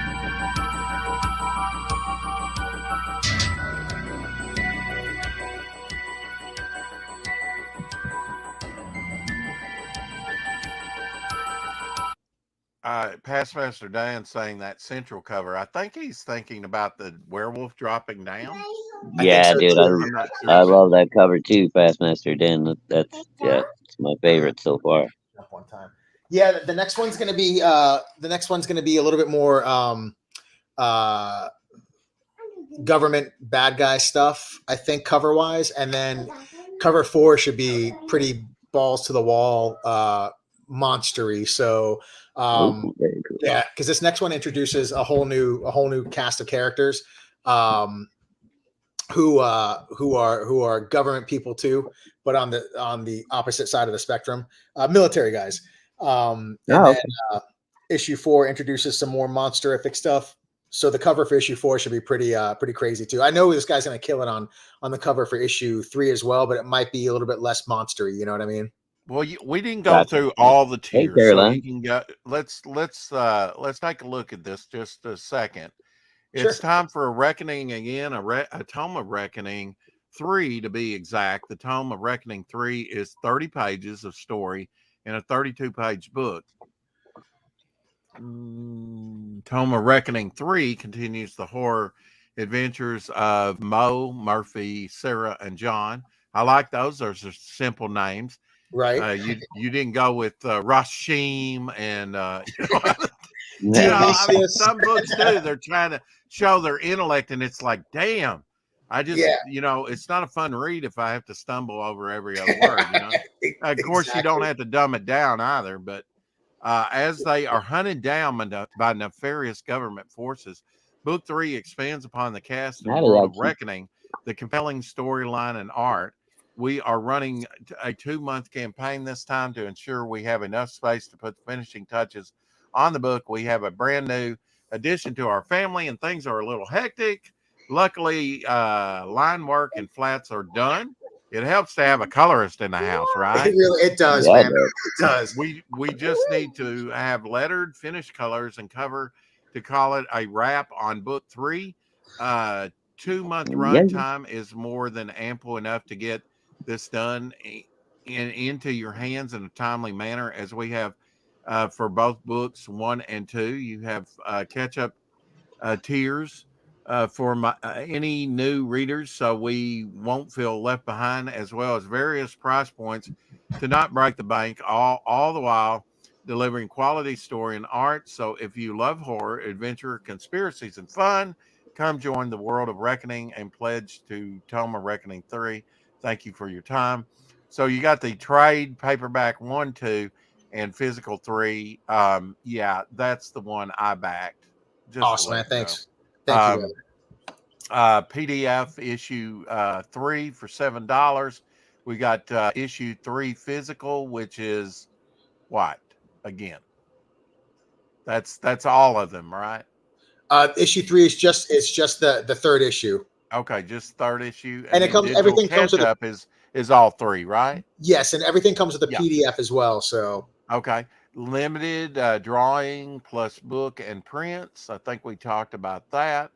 Now these are new prints. These are prints from the last one. These are prints from the last one, but as soon as we hit 500, I'll be dropping a new print. That'll be a stretch goal. So everybody that gets the physical copy will get the new print as well. Wow! And do we know what that's going to be, or do you want to say? I do. It's going to be a new werewolf one. Nice. Yeah. Oh, cool. Yeah. And the werewolf's name is what? Is Murphy. And / Lockjaw, which will come into play later on, which you'll see why. It's like a nickname, a moniker that he has. So you get a limited drawing. What's the size of the drawing? The size of the drawing is 6 by 6'9", 10 by something. So it's the size of it's the exact size of the comic book. Wow, that's pretty big. Yeah. Plus the book and the print set, which is, you had 6 prints, I think, last time. I did, yes, and I still have. I think I have more at the bottom. I think I have a couple of maybe ones that weren't available for the last one. I Well, can't I remember. noticed there was add-ons when I checked out. So, Yes, yes, so that's good. You've already got the product in hand for that exactly, stuff. And exactly. I think the prints were very reasonable, $5 a piece. So you can pick and Oh yeah, choose, not bad get at them all. all, whatever. Limited drawing plus book and print. It's like a And that one, Pokemon. You gotta get them all. yeah, you get all 3 books with that, or all 3 issues. The trade and the floppy for Now 3. you didn't go crazy with the Cool. cover variants on this, did you? I did not. No, so the cover for the trade is going to be essentially the group shot right there with the Oh, title okay. logo on there. Oh yeah. Here, yeah. So it'll be different then, and then the insides will have the covers that Ed drew as the breakup point for each issue, and then issue 3 will have the new cover hopefully sometime soon within the next That's sweet couple because weeks. I really like that werewolf dropping down. I like this one. Just the style of it is so different for Yeah, issue they're 1 both there. very cool. Just Yeah. that werewolf shot, I love the perspective, like the motion you get out of it, and your wife's colors on that are just amazing. Thanks, brother. I appreciate that. Yeah, I love Ed's line work, and then Jules' colors. I love her stuff, man. Yeah, his line work's a very clean style. It is. Yeah. That But with I that did like dark the grittiness background, I of mean, you this. just get so much movement out of that with Yeah. very little With actual. with the There's no pos motion lines. There's no, yeah. That's awesome. Yeah, he has it in the like you're saying. Yeah, no motion lines to convey the movement. The form no, it's itself just gives you the movement. Yeah. yeah. Yeah. And just those It's couple of very leaves like angular. It's falling off very the angular. tree there, floating by. It's just beautiful stuff. Yeah, it's simple. You can have a good cover without it being too complex, Right. Exactly. And I Um, like the white background. So that was Yeah, one of the things too, is that I wanted to keep it that way. So that way, when you get all the floppies, it'll they all match. And I just really dig that simplistic, just the character, whatever it is there, and then everything else white. well, we'll yeah. have to have you It's back very on neat. over there on Apex's channel if I'm sure he would probably love to have you over on his channel. I'd be Uh, honored to be. It'd be awesome. yeah, I co-host with him. It's Apex After Dark, but now he may, work out a special time for you. And usually right now I can do special times if it's later on in the year, not so much because I'm working my daytime job, like the Mr. Tar guy here. Books. Yeah. Describe your top tier here: books plus prints, and number 3 art. So $250. essentially, with this one, you get the trade of issues 1 and 2. So, and then you get the floppy of issue 3, and then you get all the prints that are offered in the other tier, and then you get the cover for issue 3. Whenever I get the artwork, so I wouldn't imagine that thing really flying off the shelf right now until I get the artwork from Ed. But I'm most positive that it'll be another cool piece because he's putting his all into it. So as soon as I get that picture of that, I will update the campaign and then throw that on here as well. So this right Yeah. here, the group shot, will be the trade paperback cover. And Yes, then exactly. you'll have the werewolf piece where it's dropping down, it's chapter breaks and stuff like that, right? Exactly. And Yeah, this so was that Oh, way, one that's very prints cool. right here.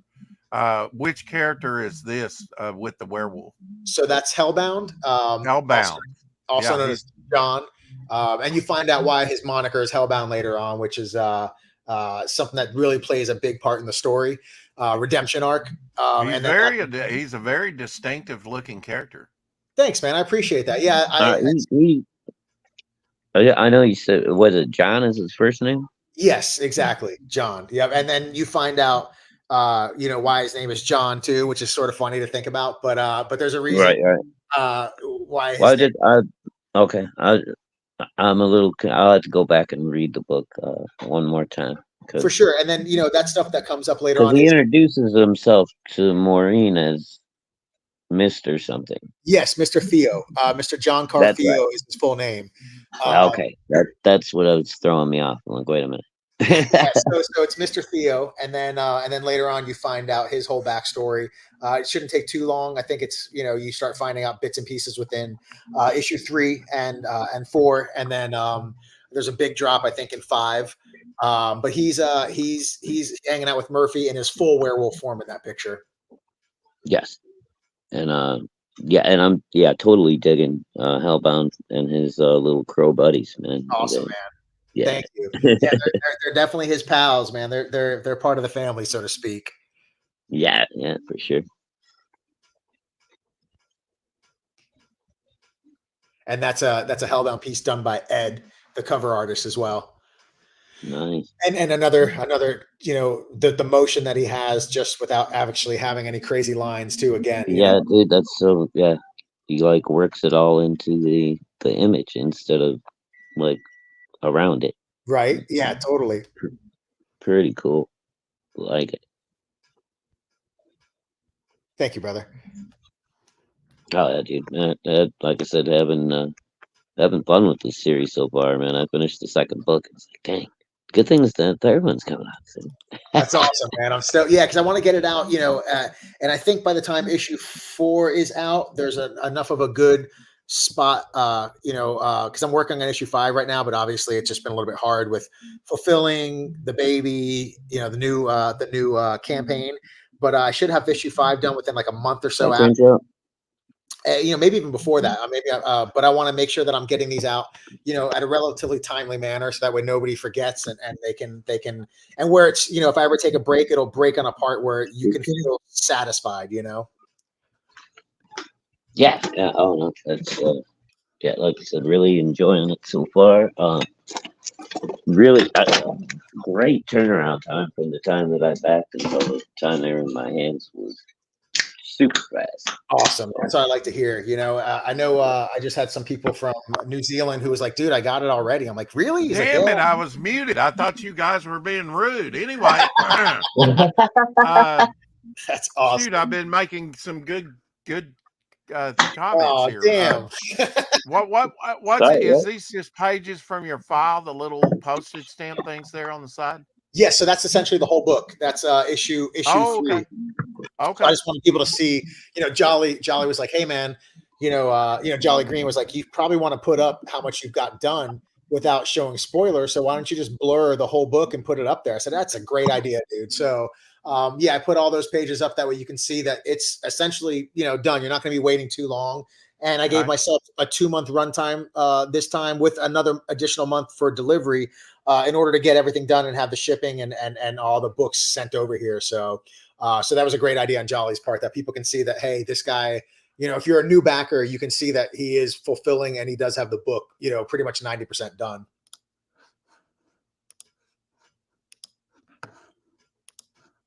Well, we're at 10 backers. We're 57% there.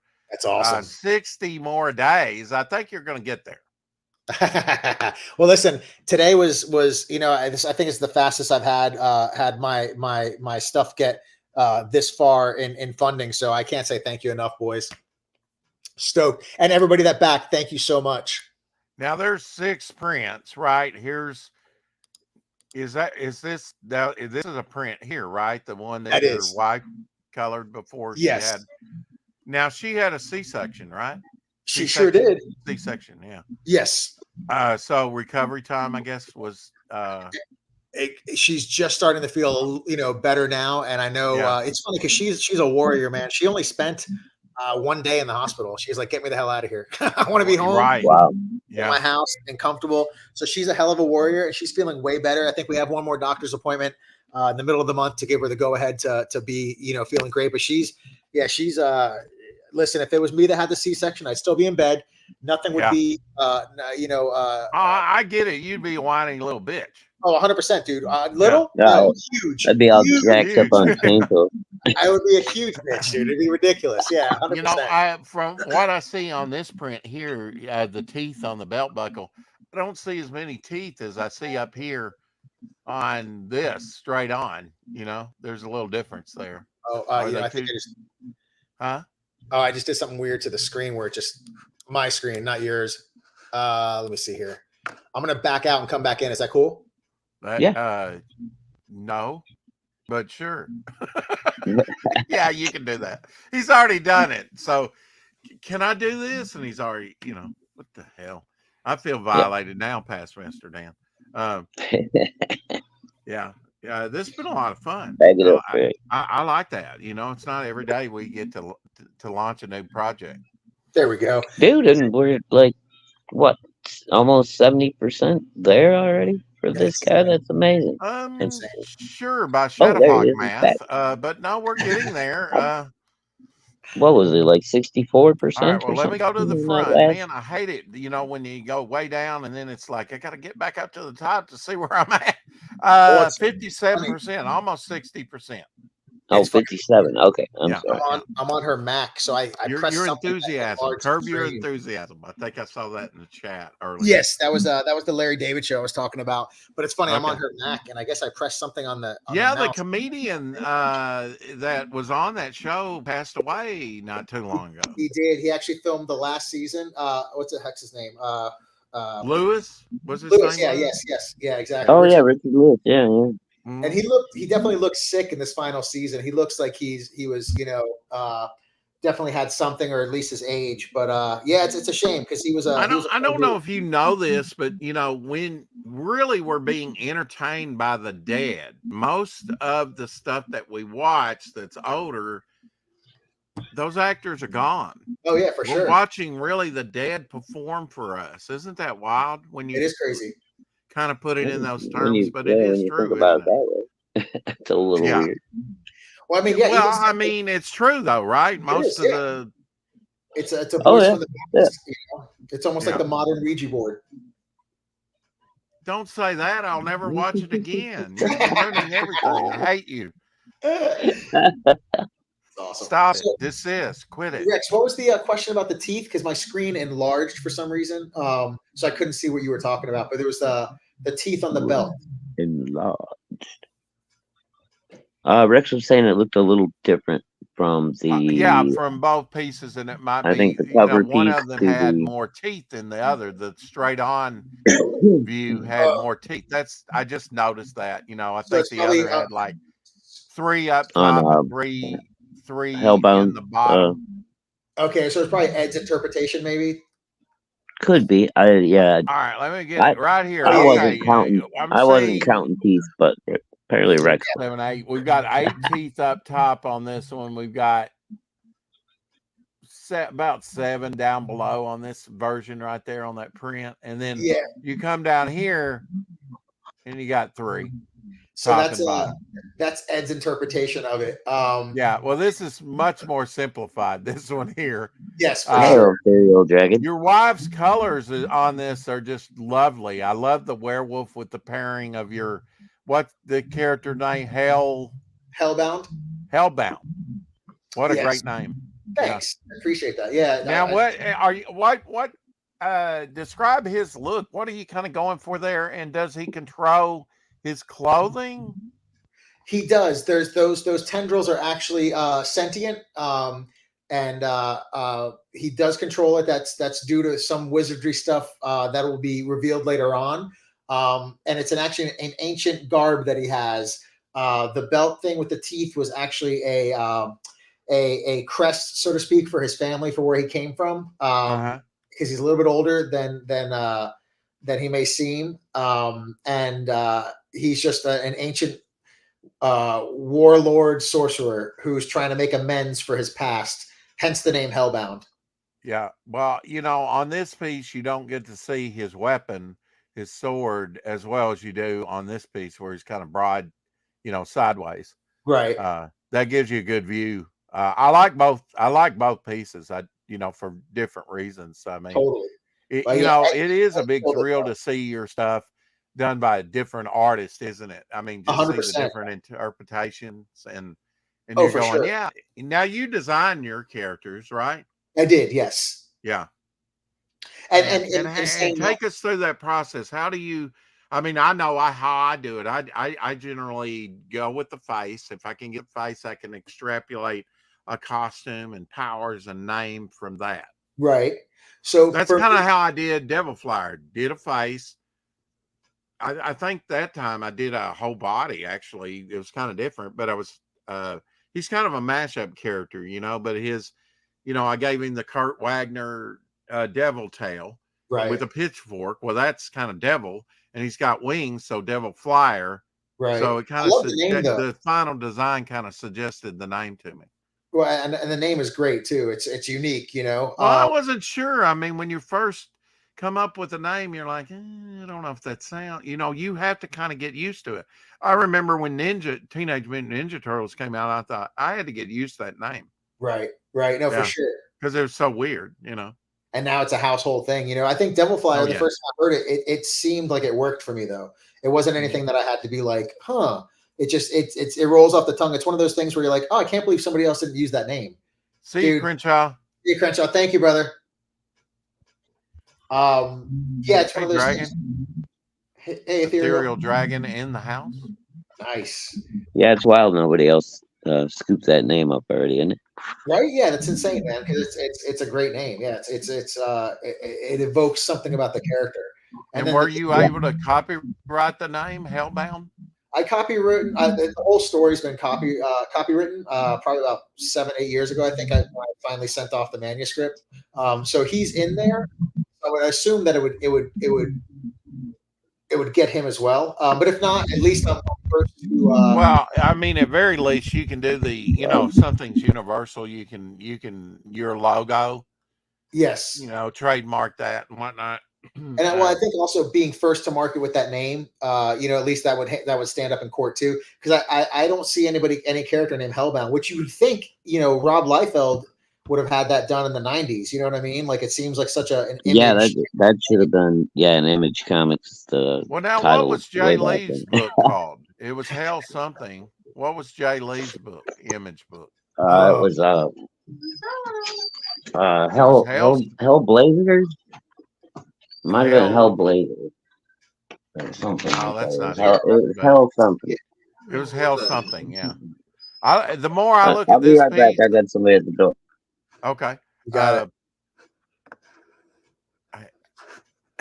I just go do it. You don't have to tell me. I'll be right back. The more I look at this piece here, I kind of get a Vampirella vibe, because the blood red. Oh, that's awesome. And I was definitely going for that because I loved Vampirella growing up. I was going for that Vampirella and that Hammer horror Dracula vampire. Yeah, I was going to ask you about that, because I get a Hammer horror vibe off that. 1 of 50 limited number drawings of Hellbound for Tome Reckoning. Now, are they going to be all different? No, they're going to be the same, but they're all going to be hand drawn though. So everybody will get a picture like this. I mean, it might be a little bit different, here and there. But it's all going to be the same style, the same. Well, I mean, it's all an original. It's going to be 1 of 50 originals. Exactly. If you sell 50. Exactly. If I sell it, it could be very, very limited. I was going to say it could be just the one. Exactly. Yeah, I was doing. The cards. And what I got this idea. I think it was from Dillard. Putting additional material that's not even in the physical book on your digital, because your digital copy you can make as big as you want. That's true. That's very true. I actually selling the digitals for #1 for my second book. I actually threw in all of the concept art and stuff that was originally put in. That's kind of what we're going to do in the artist edition. I know, with that you have to know we rated it for 60 pages, which was 12 over the story because of the book is 48 pages. That's awesome. But I've got more than 12 pages worth of material for sure. So you know what, deal, maybe for a future campaign or whatever. I don't know if you noticed or not, but Archie Bear on his last couple campaigns has been selling the layouts and stuff for the actual pages. Because he does all of his layouts and everything first, it's he like storyboards them in little panels on little sheets, right? Oh, dude, I've got like 8 or 9 of them already, and I just got another one. They're awesome, dude. I love it. They were like $45 a pop. That's cheap, man, for Archie Bear artwork. I was gonna say for layout of a whole page or two. Oh, for sure. For an industry, that's a hell of a deal, man. Yeah, I was thinking about original pages too. And art is generous too. Like on that first campaign, I think it was $35 or $40 for a layout page. And Oh then wow. he would just send you like 3 or 4 pages of just sketches and different stuff. It was, I mean, every time I backed him, he just sent me extra shit. That's So awesome. I mean, yeah, Art's he's just a really nice guy. His wife And he was Pamela is a selling a lot of sweetheart. that stuff he had from back in the day. He was selling black and white pogs Wow. from the That's Well, 90s, crazy. dude, and and then some his stock people will, of the image books, you know. That's right. awesome. Well, some people will cheap out on giving you the like the tchotchkes when you back more than once. Oh Yeah. Like yes. I backed Art's campaign 3 separate times this last time. I got 3 full sets of cards, three sets of stickers, 3 sets of pins, 3 sets of patches. I mean, Oh, that's awesome. he loaded me up on everything, dude. Yeah, Like, it shows, it shows gratitude, man. It's one of those things where it's like I'm so appreciative of anybody spending any money on my stuff that, if I can Especially get right something. now, you Oh yeah, know, that to yeah. 100%, Rex. Yeah, for real. now Where it's Well, with the and and economy, Art you know. was another one of those guys that he was very quietly and early on canceled, right. Yeah.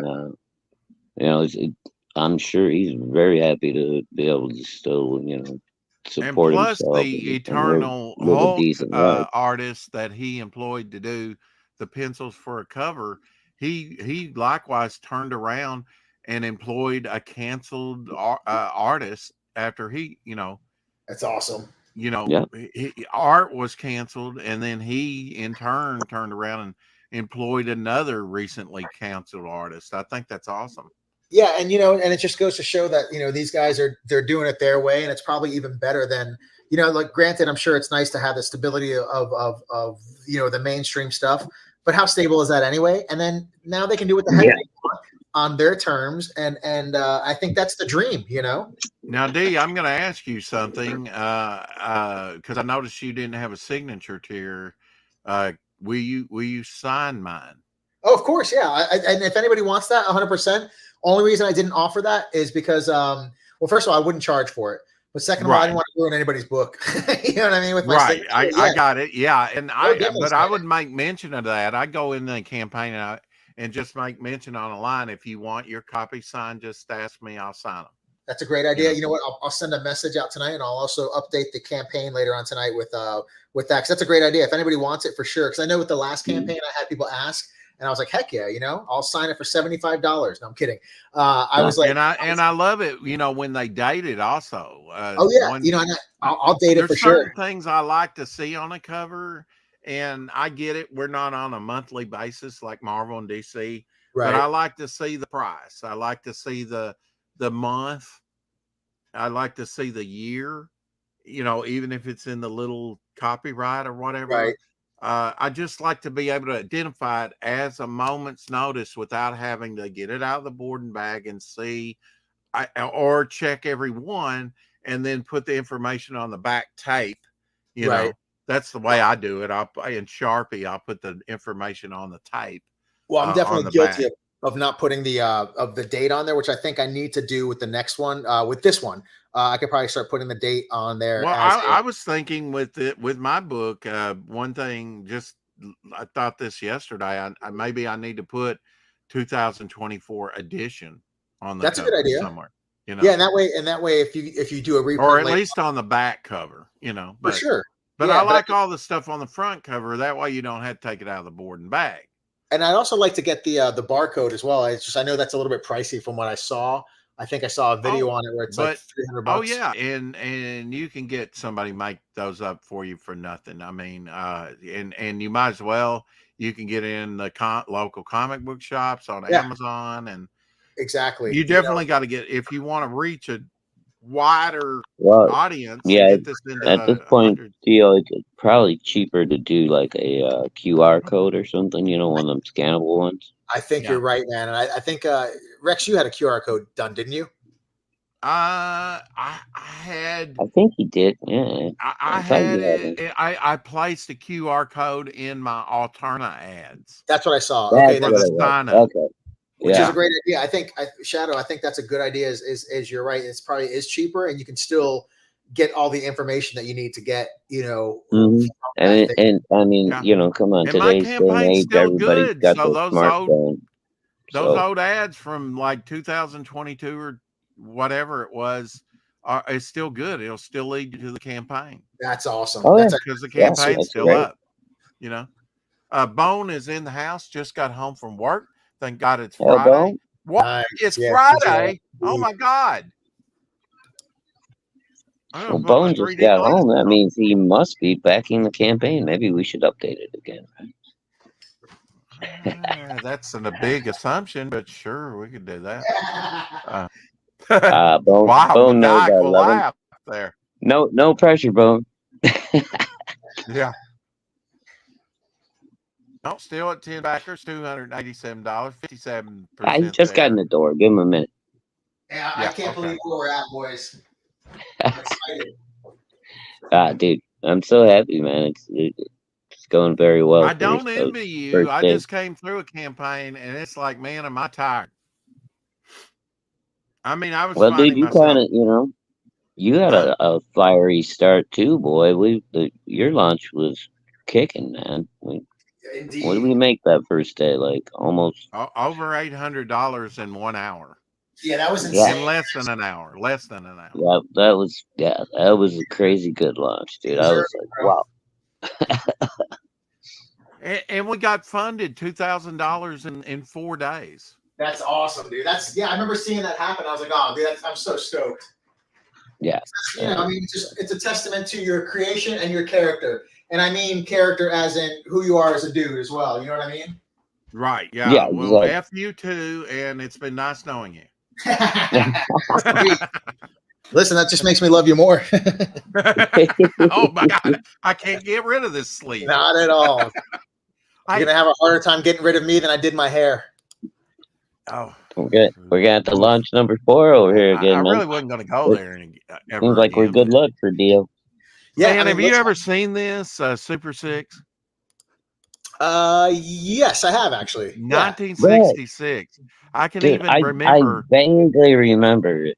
Well, you're younger than me. I'm surprised you remember it at all. This came out in 66. I was only born at the end of 65, but I after watching it, I do remember it.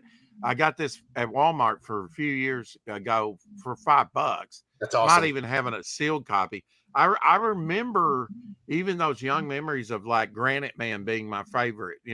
What an ideal. He was in the park, on a stand, and Percival the dove would come and give him it was a talking bird, so you could, and he would bring him to life, and then they would go out and fight crime. And they had an underwater guy. They had Elevator Man, which was like giant man could shrink or Ant-Man, shrink or get big. And they had one with magnetic powers. It, a lot of fun. It was kind of like the O.J. Ward, Rocky and Bullwinkle and all the other things that went with that. A lot of fun. I wonder if that's what's it called? Public domain. Or if I don't know. I think looking at the credits here, the brothers that did it was done by D. Matty. I don't know if that, but it's a Mirish. And I wonder if this is the Mirish brothers that did The Great Escape and Magnificent Seven. Oh wow! I'm not sure about that, but it could be affiliated with him. And look, I mean, they're all little short cartoons. Look how many's on there. Oh, that's awesome. Yeah, get your money's worth for $5. That's pretty cool. For $5, yeah. I mean, and this is early childhood memories, and Hercules was another one for me as a kid. I like capturing those early memories. I really do. Oh, I love animation, and I think Tome Reckoning. I mean, just look at your icon. Look how colorful it is. I guess your wife does all your coloring, right? She does. For the second issue, I did most of the coloring on it, just because she was not feeling it at that point in time with all the sickness and this and that. But she went over and she dolled up some of the stuff that I did in issue 2. So issue 2 was like the first time I ever used Photoshop to color. So I did a good amount on there, but she still came in and made it look the way it does. You know what I mean? She put the makeup for sure. So and then, you're in a large story arc here, right? How many Yes. issues does it encompass? And then what's some of the territory that's already been covered and that we're going to cover? So it's right now it's at 15 issues. So we're at 3. 4 is penciled and inked and ready for colors and letters. And then I started working on 5, but then I had to take a break, obviously. But with the 2-month run, I should be able to get some of 5 done, or at least maybe all of 5 done. He's going to leave Timothy Olsen in the dust, although I wouldn't bet on that. No, I mean, he doesn't even give his wife time to shit, folks. But yeah, so we've got no time to evacuate. Yeah, that's it. Not at all. We got work to do. He believes in that 1930s sweatshop philosophy. Yeah. I'm trying to get to that $5 a page. D, have you ever seen any of that original? I mean, Golden Age pages were huge. Oh, really? They were half a tree, man. I'm not exaggerating when I'm saying a page could be this big. That's insane. I have in there somewhere. I have a huge and Blackthorn Publishing. Do you remember Blackthorn Publishing? The name sounds vaguely familiar. Okay, back in the 80s, 90s, they did like Reagan's Raiders. Yeah. They did one called Werewolf. I actually have an original page of that, and they had pretty big pieces compared to Marvel. That's crazy. But small compared to like the huge Golden Age.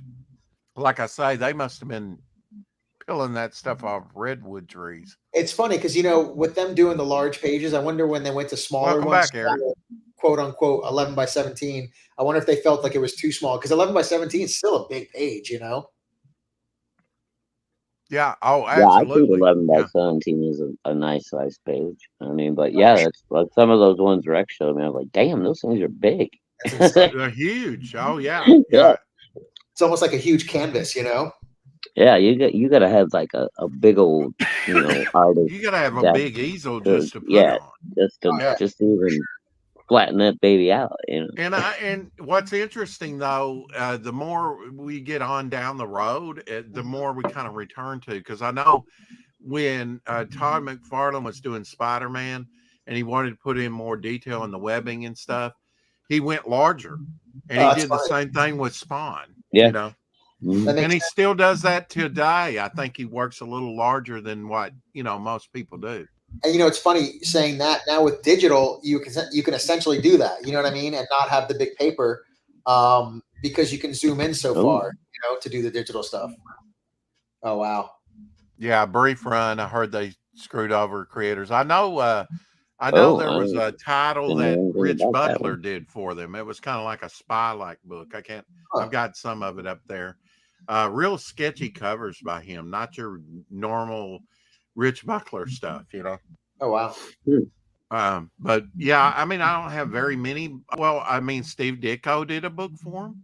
Oh, okay. What did he do? It was kind of like his old Charlton, ghost like, Oh, that's awesome. Or if I find it, I'll put it aside. I'll make sure I show it to you at some point, But yeah, man, when there's one show I did where I do a comparison of pages. I had like a Marvel page, which is like this, and then a Blackthorn, which is pretty big, and then I bring out that Jungle Comics page from the 40s, and it's wallpaper. It's huge. It is. It's insane. And what's cool is on the back they did like eyes and little doodles. That's funny. They're getting their crow quill pen to do cool the lines, just to make sure it's doing right, and all that behind scenes stuff that was done 80 years ago. That's insane. That gives the page so much more life than it being just a clean piece of art. You know what I mean? Exactly. Where you see Yeah. what that's so cool, man. Oh yeah, you got paste up, you got white out. I mean, that's part of the charm of that old stuff. I got some more modern pieces, and the dialogue's done in computer. It doesn't even have the dialogue, and unless the imagery is real specific, and I always try and do that in my comics, because I basically storyboard it out first, and then I have the artist do it, and then I put the dialogue to it. That's awesome. Now every now and then I'll do a script. I'll do it different. But like I did a text story, and Hockey did a 2-page text story. That wasn't so I had that written out, but it was going to be pretty much stagnant energy, stagnant imagery. Just a couple pages. It was more in the kin of the text stories, that they had. And at that time I was watching money too. It's like, how can I fill this book up, and do, I enjoy the stories. Look, man, you can absolutely tell a 1-page story, a 2-page story. You should be able to tell a 1 or 2-page story if you can do 5, 10 or 15 or, 30, whatever. You should be able to do it all, I think, if you're a writer. I think so. And to your point, I'm actually. And it can actually be harder, to do a super condensed. I've heard that, and I don't find it any harder, really. I mean, unless you've got a lot of information. I guess it depends on your writing style, Rex. I don't know. I guess mine's like in cuneiform, on clay tablets, and then I send it off to the. I know. I'm a big reader, and I know I've seen a lot of, like the little prologues or whatever, where author introduces you to a book and they're talking about their own crap, and right, a lot of guys, especially like on short story collections and stuff, are like, it's not easy to do a short story and make it good. Like I've heard that I don't know how many times. Yeah, I want to actually do a book that's like the Tales of Reckoning is what I would call it, and it would be a bunch of short stories of just like ghost stories and monster stories, all within the world, and have different writers and artists on that, and that's definitely a couple of years ago, when I first came on the scene, we had already been working on the book, and we had it almost completed except for the lettering. It took us a year and a month. And he had been through some sickness during that time. He had 2 eye surgeries, one on this eye and one on that eye. He's 73 years old now. He was 71 when he did the story for me. And he did it very small when you look at it. That's why I had to blow it up to magazine size just to get the sort of vision of what I had for it. And it blows up very good. It was actually like a prototype or whatever, your proof copy, right, of the ash can that showed me that. She just happened to do it magazine size, and I want it to be an easy read where you can lay it out flat. I don't like these square bound glued ones that you don't want to, because you got an investment. You pay $30 for a book. You don't want to just but with this thing's a pterodactyl. Awesome. You can, and this is just a proof, but it's got a grandioseness about the artwork when you blow it up. And that's what I like about it. And that's what it needs, because it was, so small. That's also a testament to the artist, because usually when you blow something up, it loses something. That doesn't look like it lost anything. That's awesome. Yeah, I mean, he's a hell of a designer, and he does kind of the reverse of what you would expect. I mean, look at that. You want a good shot. I mean, that's big. He actually drew all those panels like that you see in the book, where on like an 8.5 by 11 page or whatever. He did like paste a up standard with comic the book lettering. size. He did paste up with the lettering, old school. That's awesome. Imagine your blank cover. This is just the front. You open it up, and you're going to get on the blank. You're going to get a lot of surface area to draw on. Oh, for sure. Oh, you do a lot on that. There, That's the one I'm really excited about, because I can draw my characters And on my next campaign for the blank variant, you ought to Right. think about doing a blank variant for those artists out there, and then you can have your artists do, or like alternative, they hire artists that employs them, you know, That's a to great idea. do, if you've got more than one artist, then they can, okay, well, what's your rate for this on the campaign? And Right. then they can have a very unique item there. And yes, I would definitely put up some of your artwork if you have it physically, because that helps the campaign a lot. I know it should be primarily about the books, but you can definitely put artwork up there. Yeah, I think it's for me. It's also like my getting rid of a baby. You know what I mean? Where sometimes I have a hard time getting rid of a page, but I'm more than willing to actually go through and see what I have to send to put up there, because I wouldn't mind getting the pages out there. I just wanted to go through. That's I learned a lesson too. I don't regret it whatsoever. But toward the end of the ash can, we did 3 bookmarks, 2 trading cards, and then 2 magnets, and that was just like, what do you want to add? And I was just like adding this stuff on the end, and I'm glad I did, and got all that stuff produced and showed people I could get a proper.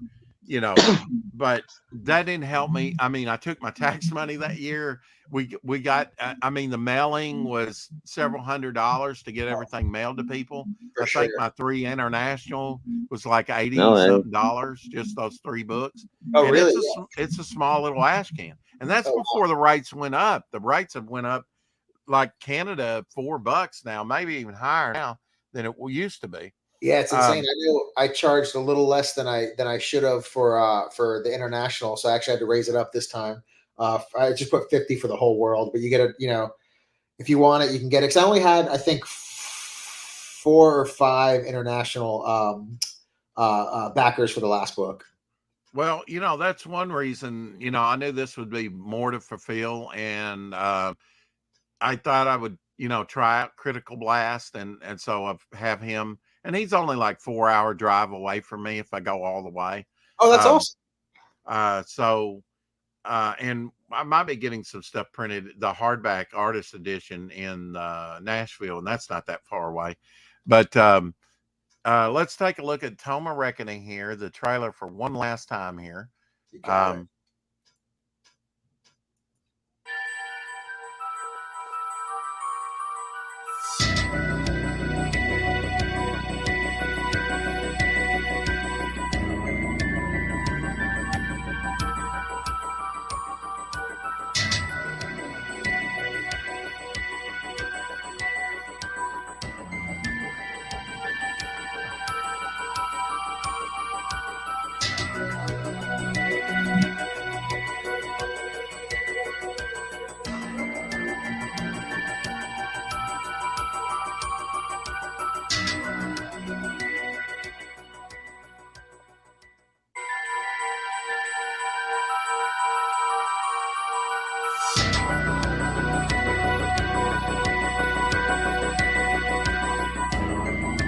Exactly.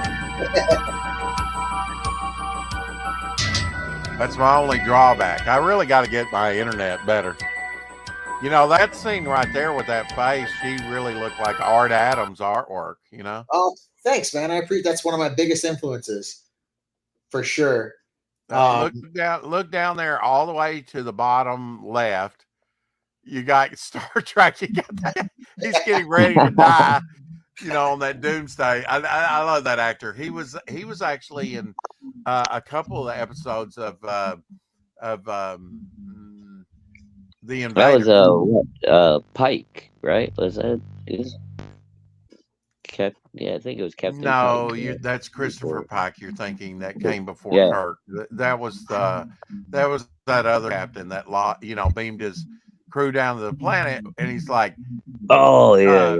The 4th planet, and he's like, well, the 4th planet's no longer there, and he says, don't you think I know that? Oh, that's right. They made that one funny ass cartoon out of it. Somebody made that like. Well, yeah. They got the little. Well, I'll show them what. It's like a claymation or whatever. Yeah. Yeah, I mean it's done in computer, but it's It looks like it's called Stall Track. Yeah, it looks like puppet. Stall Track. That's awesome. Yeah, have you not seen that? That's up on Indiegogo. I haven't. I gotta check it out. Oh, dude, it's funny. Mind, D, let's take a look at this campaign right here since we featured this, and of course, it's only on Rex's choppy ass theater. Star Trek, the Doomsday Machine. Let's watch the trailer on choppy ass theater.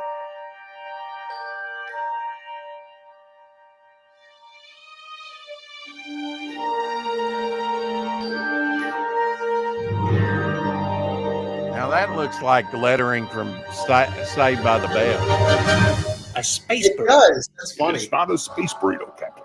It's an object of enormous size, capable of incredible destruction. It leaves behind only pain and suffering. Where once was life and hope, there is only a trail of debris and noxious gas. That sounds exactly like a space burrito. Where's your crew? We were dead in the water. I had to save them. Where are they? I beamed them down to the third planet. There's no water or edible food there. You don't think I know that? The atmosphere is poisonous to humans, You don't think I know that? and it's infested with giant flying grunts. That I didn't know. Commodore Wrecker has assumed command of the second prize. Is he sitting in my The chair? second prize. Yes. And for some reason, he has removed his trousers. Wrecker! I'm going to do what I should have done to begin with.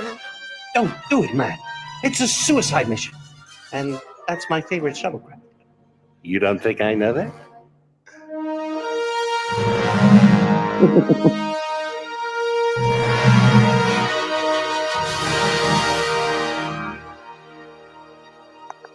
You can get all three in a 3D printed box collection. You don't think I know that? And they only printed like 50 of them. That's pretty hilarious. That's awesome, man. I love it. So funny.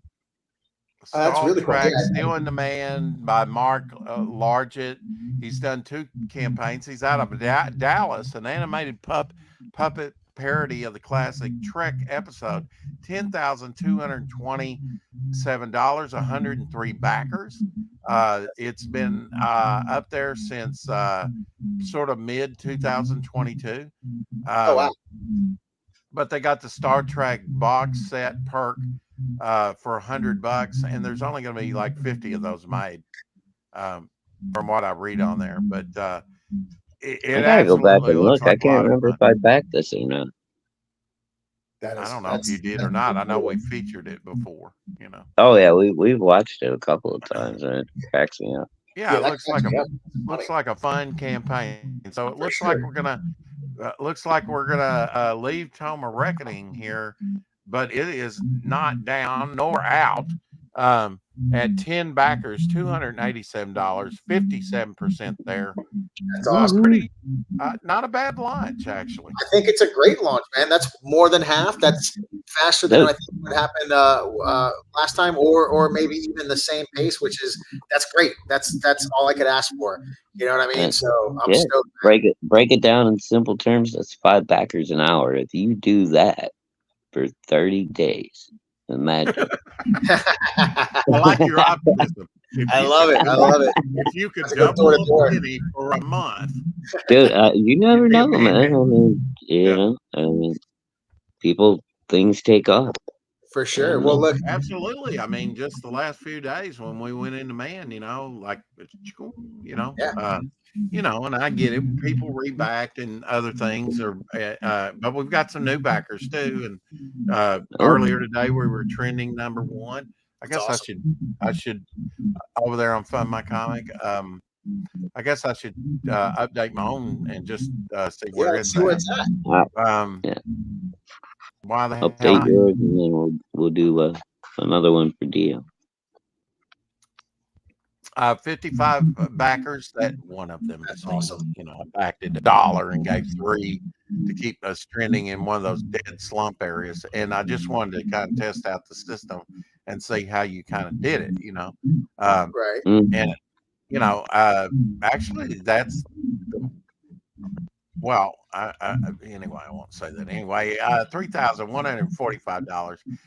We have an acrylic standee. We have a tapestry. We've got all 3 covers there for 60s. We're going to have a Jimmy Reyes art cover drop here pretty soon. That's awesome. He's already sold like 16 or something sight unseen. We've got the blank variant. You save $5. It's going to be magazine size. This is going over here to the left. My first Western hero that I've ever created, Midnight. Cool. She's going to be the next stretch goal trading card. I got digital. D knows all about that. We got by Abby Emil. We got the bog tapestry. You can get drawn into the book, into the bystander story. We got the original acrylic painting for the tapestry art up there, and we've got the title page, the Great Tales. We got another great action page where Bog's grabbing that serial killer and clown. We got one of just Devil Flyer, that Doc Blaylock did. Another great piece, which I don't care if it sells or not. I love him caught in the web there. Very Christ-like, good pulp. Good pulp feel to that. The director. That's good pulp. We've got an unknown vampire character. This will be a major character. You wait and see. People will love that. I drew a sketch part of the Heat, the first Golden Age swamp monster. That's awesome. And I also did a headshot recently of him. And then some other characters. We got sketch cards. We got bookmarks up there. So I've been preparing for this a while. But the big news, you get here's some other additional artwork by Doc Blaylock. That head shot there of the vampire is up on there for right now. We will be changing it out. We've got the 6 a.m. sticker. Couldn't get him for over a year to do me anything. And it just opened up. And this is unlocked here. Devil Flyer trading card. This is unlocked too, even though it says lock, the zigzag magnet. So we'll be unlocking that.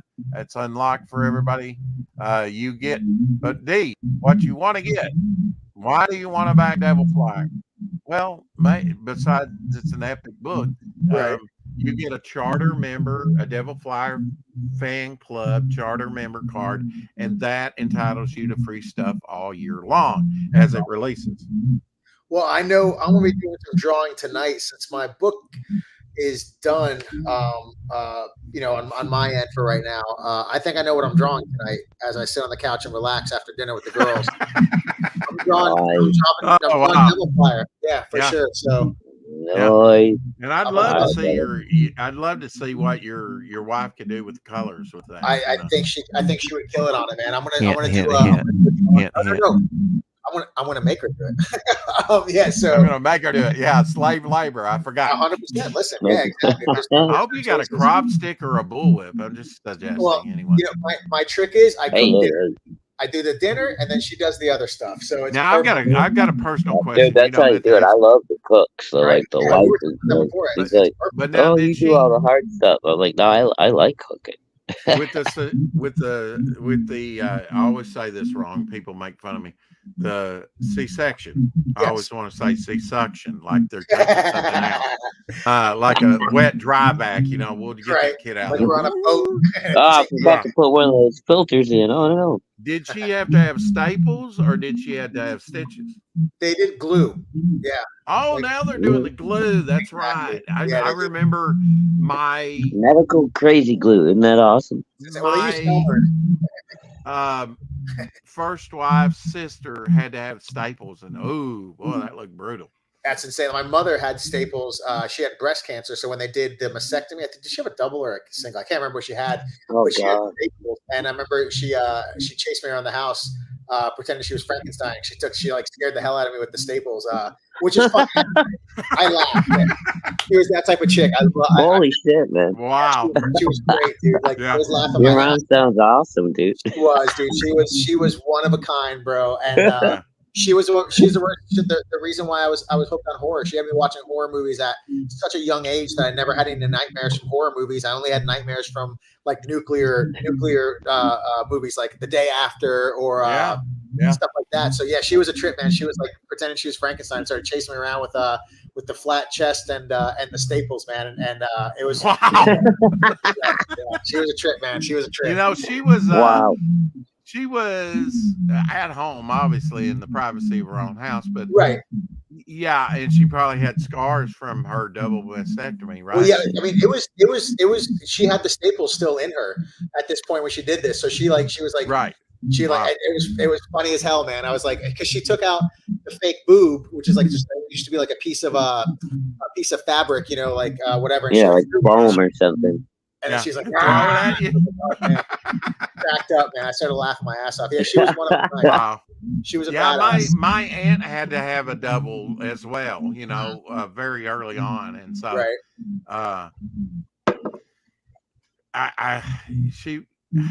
I miss her, you know. I lost her during like COVID, you know. Lost her husband, her. I mean, I lost 2 uncles and an aunt. Wow, The man. person I used to work for. It's you know, there was other people that were lost during that time, but you know, I don't know if you know, Dee, but my half sister, my real biological sister, contacted me last year. It's just a trip, you know. I've got another side of the family because I was adopted, you know. Okay. And turns out our family's related to the Harrisons, which was the 9th president and the 29th president. That's awesome. The one that and I'm like first cousin removed from the governor of Virginia, and he was a signer of the Declaration of Independence. That is a trip. I have another friend whose last name is Whipple, and I know 2 people who have relatives. That's insane, man. That's such a cool part of history, dude. That is so awesome. Yeah. And so you just found all this evidence? Yeah, last year. Yeah, Awesome. the first Harrison. In fact, that just happened like yesterday, I think. You know, the anniversary of him dying in office. He was the first president to die in office. He gave his inauguration, got speech for like a couple hours in the rain or whatever, got pneumonia and died like 31 days or something in office. Yeah, he was like one of the. And then Benjamin Harrison, you know, one of those woolies that had the mustache and beard. Benjamin Harrison. Our last name was Harrison, and when they moved to Arkansas, they changed their name from Harrison to Harris. So now the family name's the Harris. Oh, wow. But it used to be Harrison. Yeah. Wow, that's insane, man. What a cool and she even told my birth mother even named me, so I got to find out what she would have named me: Charles Edward Harrison. Wow. Or Harris. Wow. That's insane, man. Finding your family's expanded now, you know, and you guys have spoken, you guys get along well, and yeah, I mean, I haven't met her. I expect to meet her sometime this year. She's going to come up here and see me with her son, her nephew. And I had 2 sisters. Sadly, my younger sister passed away. We each had different fathers, so we're half, you know. Right. But I always wanted a sister. My mother never could have children. She got pregnant when I was in 3rd grade, and she got past like 3 months and was really showing good, and then she lost it. But I was very excited. I remember going to school saying, "I'm going to have a sister. I'm going to have a sister." Oh, that's a shame, man. Especially carrying 3 months and, like you're saying, showing and then losing. I can't imagine what that would be like. That's a shame. Well, I've lost children myself, so I know how it feels, you know. But you know, nothing. I'm a believer that nothing's ever lost with God. Children are innocent. They've not reached the, you know, age of ascension there, or whatever you call it. I can't think right now, but you know, of accountability. You know, so they're absolutely there waiting on me. You know, 100%. They saved you a spot. They're keeping it warm. That's how I feel about my family that's gone. They're somebody better keep it warm. It better be warm up there. Somebody's got to show me. I'm not going to complain whether it's cold or it's hot, because I know the other place there ain't no AC. That's awesome. I know. I'm just hoping whoever's up there waiting for me is going to show me the ropes. That way, I'm not lost. So, yeah, but Right. that's how I feel about that as well, man. I Yeah, know. and we launched. I didn't think about this at the time. I set it up in October to be on Red Valkyrie, and she cosplays. Bless her heart. I said, "You're not even going to give me an hour," because she's like 5 minutes away. Everybody had backed it at that point, but she announced she had COVID the next day, so she was very uncomfortable in that thing. But but I set it up ahead of time, and it was the day before my father's anniversary of his death, his 10th year of death, so, of him dying. So, I know he's proud that I pursued my dream. 100%. And I didn't just go the party line of being a farmer, although farmers are very important. My brother always wanted to be a farmer, and his sons, fortunately, he had 2 sons that followed in his footsteps. Right. I said, there's got to be a better way to make a living, and I want to make comics. Okay. And you got to follow. They're happy that you followed your dream, man. Not many people do that, and imagine if you didn't, you still have that itch, Yeah, and through crowdfunding and getting to know your audience, much like you do on eBay, you kind of. Right. I mean, I've had return people for years come back and buy art pieces from me. That's awesome. Are in a couple of comic book museums, as a matter of fact. So, and that feels good, seeing the same names come back. You know what I mean? It's like you're doing something right. Exactly. They're happy with your service. They're happy with your packaging, that it's never damaged. For sure. Actually, lately I've been putting free stuff in there. I know I always like to get free stuff. I think on every campaign you should probably put a little jockey in there that people aren't expecting, because it just makes you feel good. Yeah, in the mail, but especially unexpected stuff. And that's one of the reasons I like doing like a stretch goal. That's if I just get funded, then you get something. You know what I mean? It's like here's something extra as well. Or like a sign up. I just did a sign up thing. I'm gonna get burned on that, but I don't care. And I was looking on my phone pictures because I was sending references to an artist to Rob Ewing for reference, and I already have that color. That the what's going to be the Devil Flyer piece that I drew a couple years ago, where he's being attacked by those amoebas. And they're kind of like wrapping around and stuff, and he's bending them off, and I had a colorist very early on, back in 2022, already color that thing. So I just want to see it in full, see what it would look like in full. Well, I like, Ethan's got that right with Cyberfrog. He's like very early on. He's like, I want to produce stuff that I want to see up here, on my show. Things that I want to see produced, that I want in my collection. You can't go wrong there. No, I think if you're doing it for yourself, you're going to find an audience that wants to follow you with what you're doing. It may not be everybody, but you'll have somebody that's as genuinely into it as you are. And I think that's why you have to make something you want to make, And look, I mean, tonight, we're about to cook dinner for the girls. As soon as we're done and the kids in bed, I know what I'm doing. I'm drawing Devil Flyer tonight. So I should have it done by tonight. And then I know when I get Jewel to color it, it should be not that far behind either, man. So that's awesome. Yeah, I can't wait to see it, bro. So, gentlemen, I can't say thank you enough. I'm going to have to dip out and make some dinner. Dude, this has been awesome. Once again, now that she's had the baby, I have more time to get on now. And not even chill, just to talk again. So I'd love to get on again, or at least shoot the proverbial doo-doo again at some point in time. But I can't say thank you enough for watching. When 4 comes out, if you can do the honors of having me on again, I'd love to launch over here again. Oh, absolutely. Yeah, bro. And when you get the and that'll be in a couple of months, knowing him. Yeah, exactly. Well, I think August, so I'm doing a little bit longer this time. Either July or August, I'll be launching again. So if anything happens that I can speed it up, I'll do that as well. But it's right around the corner too. So why don't? Sorry. Go ahead. Rex, if it's all right with you, why don't we plan on having you come back when you get the cover art from Ed for number 3? Yeah, if you guys are then down with Yeah, that. if you've got the we time, can do you're always another welcome. whole. For sure. Any I would day. love to, Just man. let me just All right. DM me and say I'd like to come on today, and I'll shoot you the link any You're day. the man, dude. You're the man. Yeah. Rex, Shadow, Hey, chat. can I ask you one more question? Yes, of course. What are you gonna have for dinner? So it's either going to be a meatloaf or taco. So I got some ground beef in Sweet. the fridge. So she Both said she those said she sound wants good to both. me. She said she wants both meatloaf and taco to go through the week, so it might be both. especially With if I'm not ice getting cream and covered. pickle. What's that? Did she ever have any weird cravings while she was pregnant? No, I'm the one that I put on 40 pounds. I'm the one. Yeah. She I'm the one that had the weird cravings. If you look at her, she looked like she hasn't had a baby. She looked like she didn't have a baby within a week after giving birth. I look like I'm pregnant. I look like I'm on hormones. And I look like I'm milking a baby right now. It's insane, dude. Yeah. Yeah. That's why I said I look like. He's with the chocolate chip cookie dough ice cream and the pickle. Oh, I know. Digging in.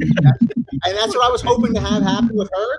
It was me doing the weird stuff. So I don't know what's going on with that stuff. But yeah, she looks fine and ate normal stuff. And I can't. That's why I said if it was me, not only would I have been a giant bitch after having my C-section, I would have been a gianter person just from eating all the crazy food. So yeah, insane. Wow. Insane, man. Insane. Well, thanks for coming on, man. Dude, once good again, to Rex, I see can't you say again. thank you for having me on. Shadow, thank you for having me on. Always Love a you, blast dude. to talk to you boys. And like I said, well, I'll remind you, but Salamandroid's coming in your package. It sounds worse than I intended it to be. And Devil Flyer is going to be coming in your package as well. I'm coming in everybody's package, guys. That's it. That's what I'm doing over here. Well, it's great that you still got prints left over. You got product in hand already. Right. It's good. Once you get product in hand, Shadowhawk said to me that a long time ago with the ad can, and sure enough, when I started producing the cards and the bookmarks and getting them back from the printers, or at least the mock-up, the first runoff of it, as I proved, people were like, pack it, because you get the product in hand and you're actually showing them what they will be getting, Exactly. Pretty Exactly. exciting. Well, yeah, I'm stoked with the way it's gone so far, man. So I can't say thank you enough, boys. Yeah. Oh, no problem, dude. No problem. Well, thanks, We love Steve. you. Have a great Personally, I Have a don't great think Rex night, is ready and we'll yet, talk but to you soon, I boys. love it so far, brother. Thank you. Thank you. That means the world to me, bro. And I can't wait to read it. Thank you, sir. Thank you very much. Bye, guys. Take care. Hey. So what are you doing for your dinner? Oh, dude, I stopped on the way home, grabbed pizza and wings for the girls. Oh, I got everybody's home tonight. My the oldest, the artiste, is not going to dad's tonight. She's gonna go over to her dad's house tomorrow. Am I getting the anniversary mixed up, or is one of them going to have a birthday coming up here fairly soon? No. No, it's an anniversary. The oldest was the Ides of March. Right. The youngest is. Well, I do know. Maybe I'm thinking your wedding anniversary might fit. No, maybe. Yeah, that's the next. As far as I know, that's the next thing I got. Well, this is exciting. Just think about it. In 2 weeks, Doc's going to be launching his book, and then a week after that, Hockey's going to be launching his. And then what? In 2 weeks, Doc will be launching his book, and the week after, Hockey will be launching his. Oh, that's right. Okay. So Hockey's in 3 weeks, Doc's in 2. We got Kevin Davis coming on next week, next Friday. Remember, tomorrow we got Rex Tech and Apex. We got the Total Eclipse Monday.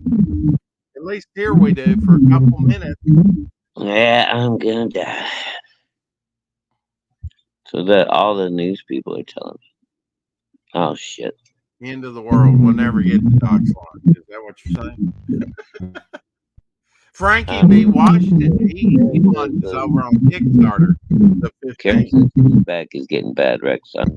Let's if we already been Yeah, 2 and we're already past the mark. So Ali, yeah, Taylor, Gare. I'm gonna go get some dinner. Hey, hello. Thank you, Carrie. Thanks everybody for coming by.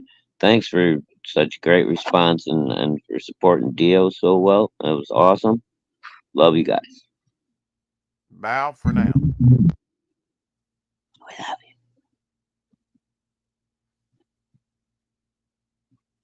You want me to hit the button? Why? Waiting. Carrie says, "Love you, Shadowhawk." We love you too, Carrie. Made him snort. Keep collecting.